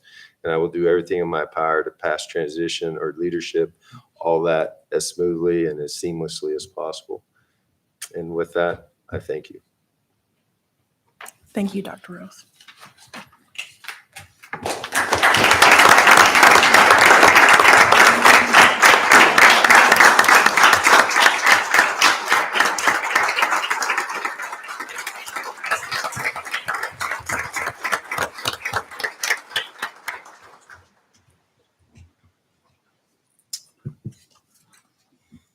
Item 18, executive session for matters affecting a student. Madam President, I move that we go into executive session to discuss matters affecting a student pursuant to the exception relating to actions adversely or favorably affecting a student under the Kansas Open Meetings Act, and that we return to session. How much time do we need? 10 minutes. 10 minutes? Do we need a bio break? Please. All right, a 5-minute bio break. at Okay. front. So 15. So we will return at Don't be laughing 7:55. about bio, you're a young man. The board will invite Dr. Roth, Amy Sloan, 7:55, and Dr. Adams and board attorney Robert Hingula remotely. And Amy, Second. did you say Amy? Is that you mean? I'm sorry. Okay. All right, motion by Mr. Powell, second by Ms. Murphy to go into executive session for matters affecting a student and to return at 7:55. So a 5-minute bio break up front, please. All of those in favor?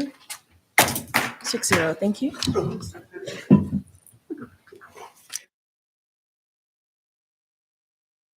It's like, if you have it, I'll read it. It's only been like 5 months. So you're going to read the resolution. 6. Just want to confirm. No, We have that's, not you received can't count additional evidence, campaign. but we confirmed. Yes, be affirmed. That's its own animal.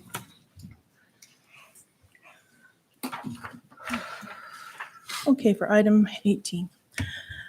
Final action after an appeal hearing before a hearing officer and a student extended term of suspension or expulsion action. This is the, reading the whole resolution, I'll still need a motion. For the resolution 22/23-023. Whereas pursuant to a hearing under the provisions of KSA 72-6114 et sec, the hearing officer recommended that a student be suspended for an extended term or expelled from April 13th, 2023 through the first semester of 2023-2024 school year. And whereas the student or the student's parents or legal guardians, if the student is under age 18, timely appeal the decision of the hearing officer to the board. And whereas an appeal hearing before the hearing officer appointed by the board was held on May 16th, 2023. And whereas the hearing officer who heard the appeal submitted a written opinion containing findings of fact and conclusions in this matter and recommended that the student may return to school beginning the second semester of the 2023-2024 school year. Whereas the board has received no additional evidence in this matter, now therefore be it resolved that the findings and conclusion of the appellate hearing officer be adopted by the board and that the extended term suspension or expulsion of the student in this matter be affirmed. And that's dated 12 June 2023. Madam President, I move that the board affirm the resolution as written. Second. Okay. A motion by Mr. Powell, second by Ms. Murphy to affirm the resolution as read. All of those in favor? 5-1, thank you. A reminder to all to come sign this after the meeting, please. Okay, moving on to item 19, executive session for non-elected personnel. Madam President, I move we go into executive session to discuss non-elected personnel pursuant to the exception under the Kansas Open Meeting Act in order to protect the privacy interests of the individuals to be discussed, and that we return to open session in this room at 15 minutes. at 8:15. Second. And we're going to invite. And the board will invite Dr. Roth, Amy Sloan, Dr. Adams, and remote board attorney Robert Ingela. All right. We have a motion by Mr. Powell, a second by Ms. Murphy to go into executive session for non-elected personnel to return in the room at 8:15. All of those in favor? 6-0, thank you.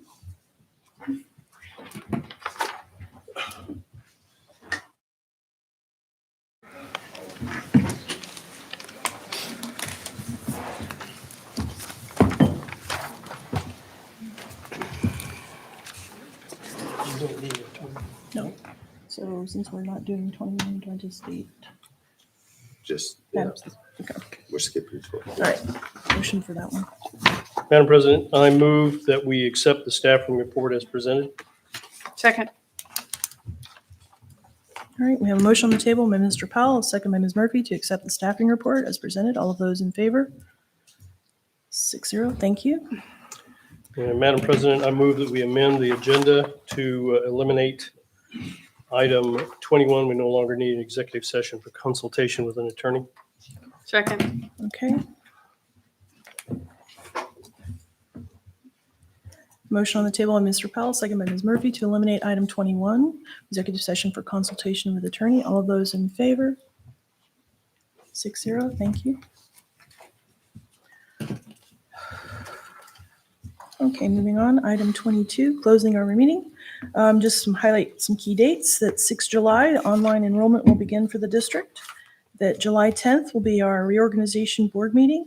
And that New Teacher Academy will be occurring from 31 July to 3 August. Did I miss anything? Just want to make sure. All right, moving on to item 22.2, unscheduled patron input. The first one I have is Ashley Creek.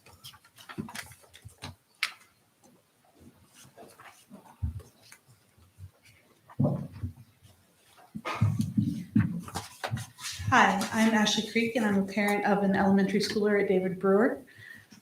In reading the proposed IF proposal for tonight, I wanted to ask you to reconsider it before you examine it at the next cumbersome to the professionals who work for schools.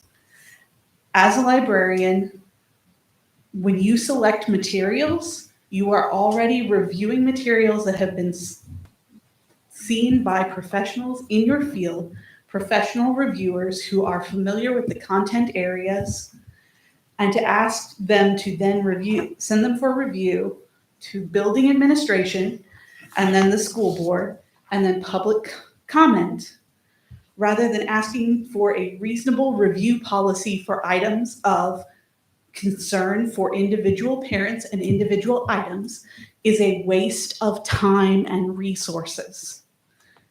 There are already examples that exist of reasonable policies for reconsideration of items.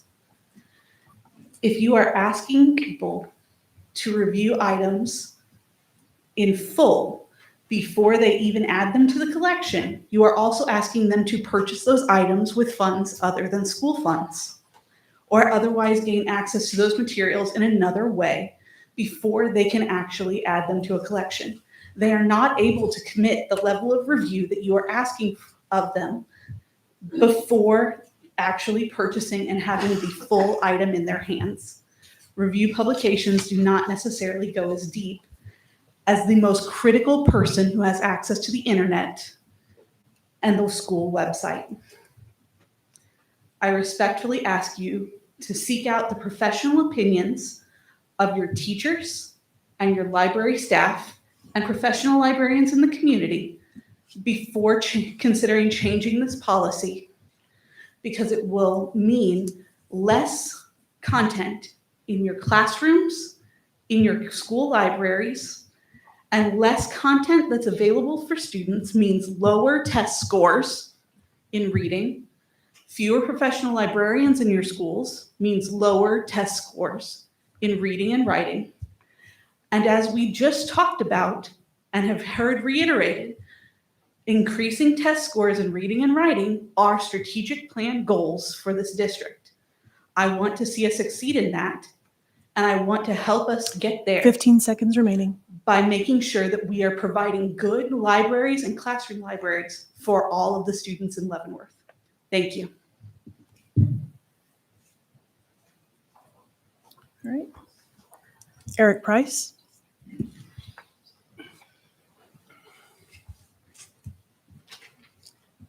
Good evening. My name is Eric Price. I live in North Leavenworth and have had a child in the district for the last 12 years. I addressed this board last month and asked why the IF policy in place since 2009 was suddenly inadequate, and I've seen or heard nothing since to convince me that there's a driving need for this change. We say it's about protecting kids, but we all know that not every mention of sex, sexuality, gender, or nudity are harmful to children. It is the contexts in which materials are presented and used that determine harm versus benefit, and your policy removes context from the equation. As you continue to consider this policy, let me share a couple of examples on why the proposal is problematic. A few years ago, a 10-year-old girl in Delaware picked out a book at the library that's since been banned, a book that tries to answer kids' questions about sex in age-appropriate ways.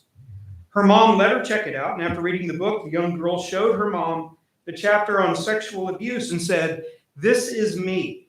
She was being abused by her father and had been unable to summon the words to tell anyone until she found this book. Simply hiding information from kids doesn't protect them, it disarms them. In the Davis School District in Utah just this spring, a parent successfully managed to get the Bible removed from the district's libraries on the grounds that the religious text could be defined as pornographic with its depictions of nudity, sex, lust, sadistic abuse, and so on. This is a perfect example of how narrow definitions of what is not acceptable can be weaponized by bad actors. Your proposed narrow language will simply paint you into a corner when time to address the complaints that will surely follow as people use the new policy to score political points. We don't need to impose wholesale limits on content, but rather we need to rely on our media center and educational professionals to do their jobs, have schools deal with issues as they arise, and make decisions on any single book based on its own merits and context. The 2009 policy was designed to do this. Thank you.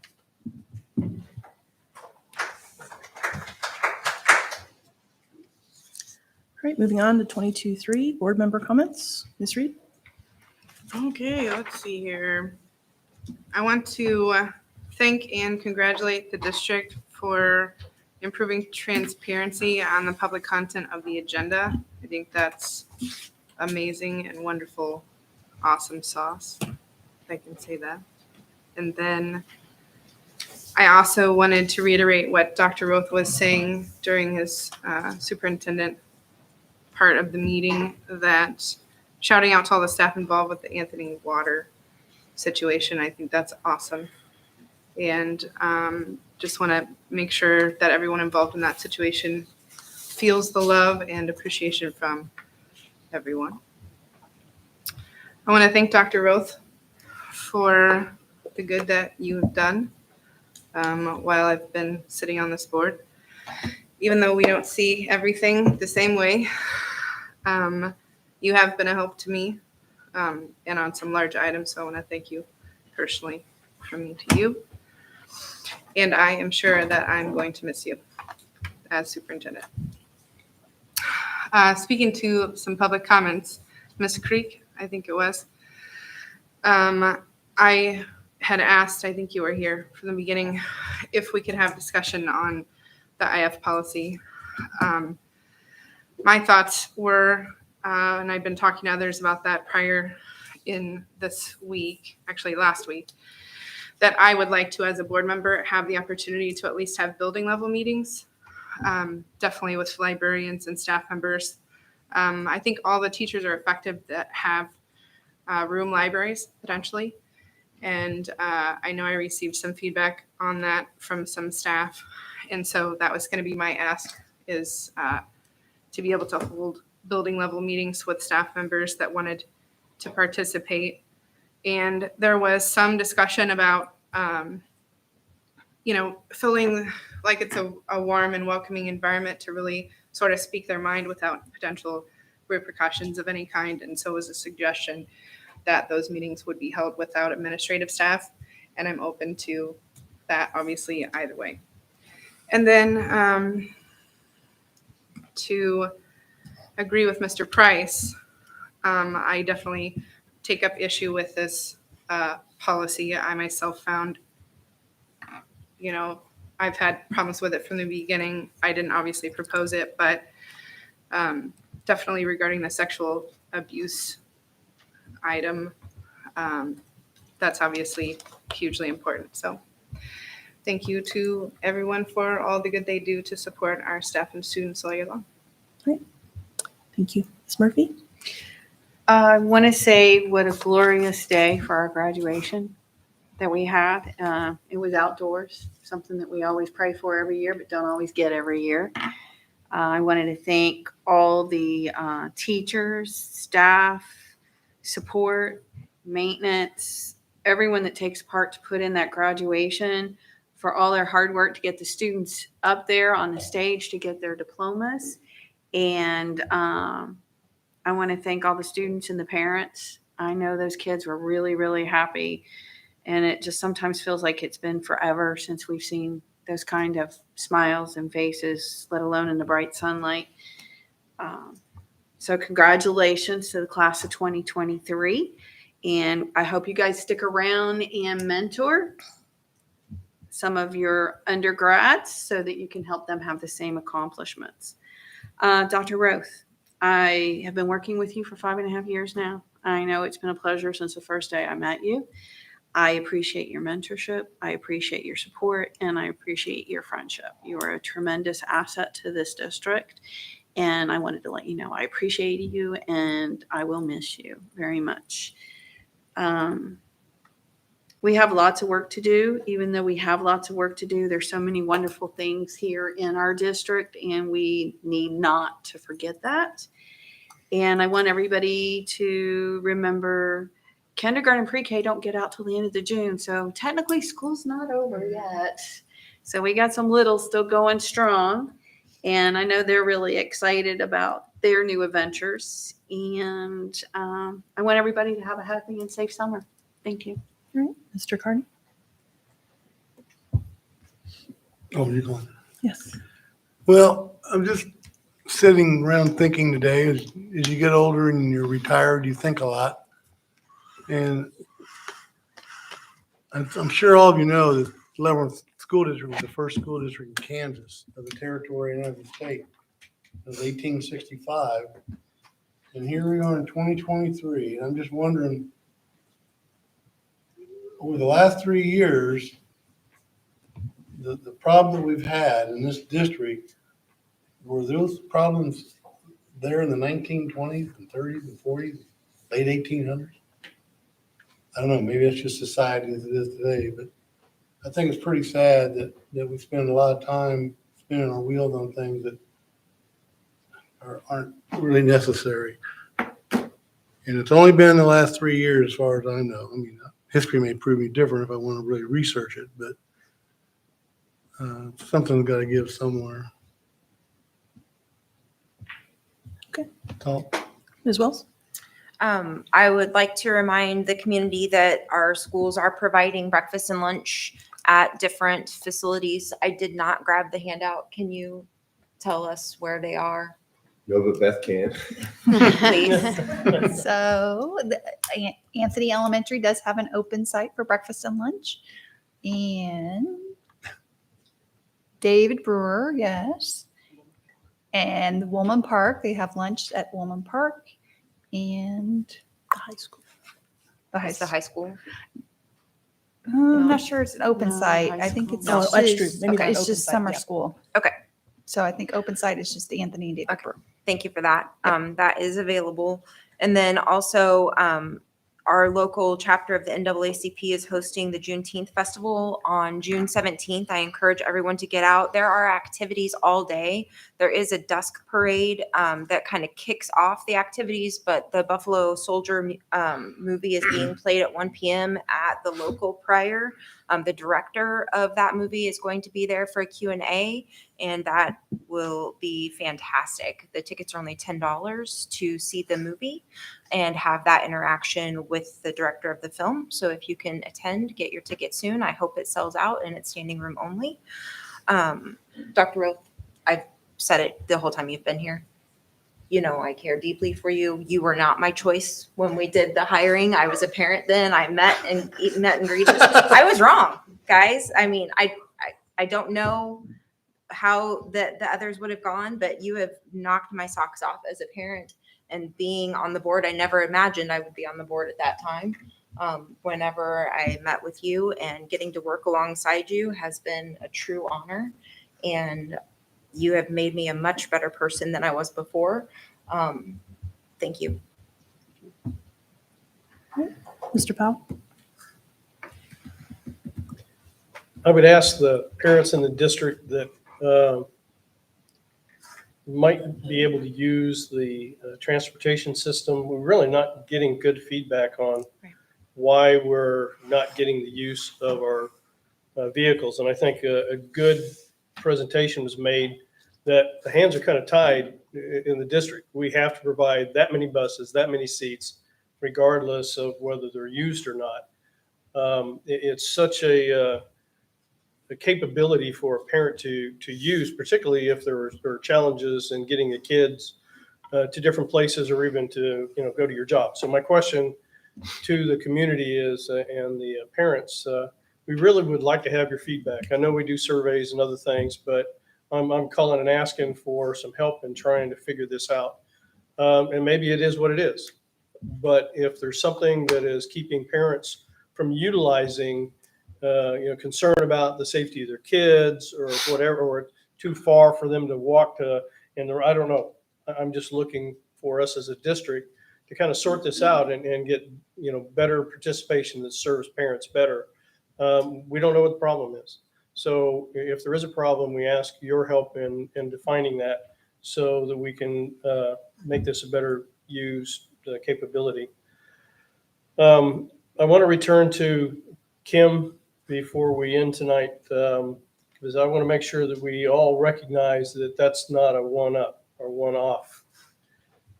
She is just a awesome example of so many educators that we have in our school district that are doing other hidden things. There's probably many of you here or those that are watching that didn't even know that Kim was fighting this fight for the community and for the district. And she just said, I'm going to do this. Somebody's got to do something. I'm going to do that. And I see that so much and hear that about our teachers and our, our educators, administrators that despite we have things, that challenges that we need to address, it really makes me feel good that we've got a solid district. We just need to work harder to make it a better district. And that's all. All right. Thank you. So I want to reiterate for graduation that Mother Nature gave us a beautiful, perfect day. But one of the other things that made it such a great day were the speeches, the performances, and then recognizing all of our different categories of students as they stood up and seeing the smiles as they realized that they had accomplished something that maybe they didn't think they could. And it just was an amazing day. And so I don't think anything is better as a board member other than shaking those graduates' hands. That is such an awesome feeling. I really don't think anything else can top that. The summer sessions, yes, Lawson is still in session, but for summer school at the other locations, for those staff members making it all happen, for those students who are there, put that effort in and do the good things. Dr. Roth, thank you. I don't want to say too much because I will quickly lose it, and I already am. So thank you. Excuse me. Okay. For all of my fellow board members, before you leave tonight, please come by and sign the resolution. I don't want to have Brenda chase you down. And it is now 8:34, and it is always a good day to be a pioneer. Happy birthday, Judy. Yeah.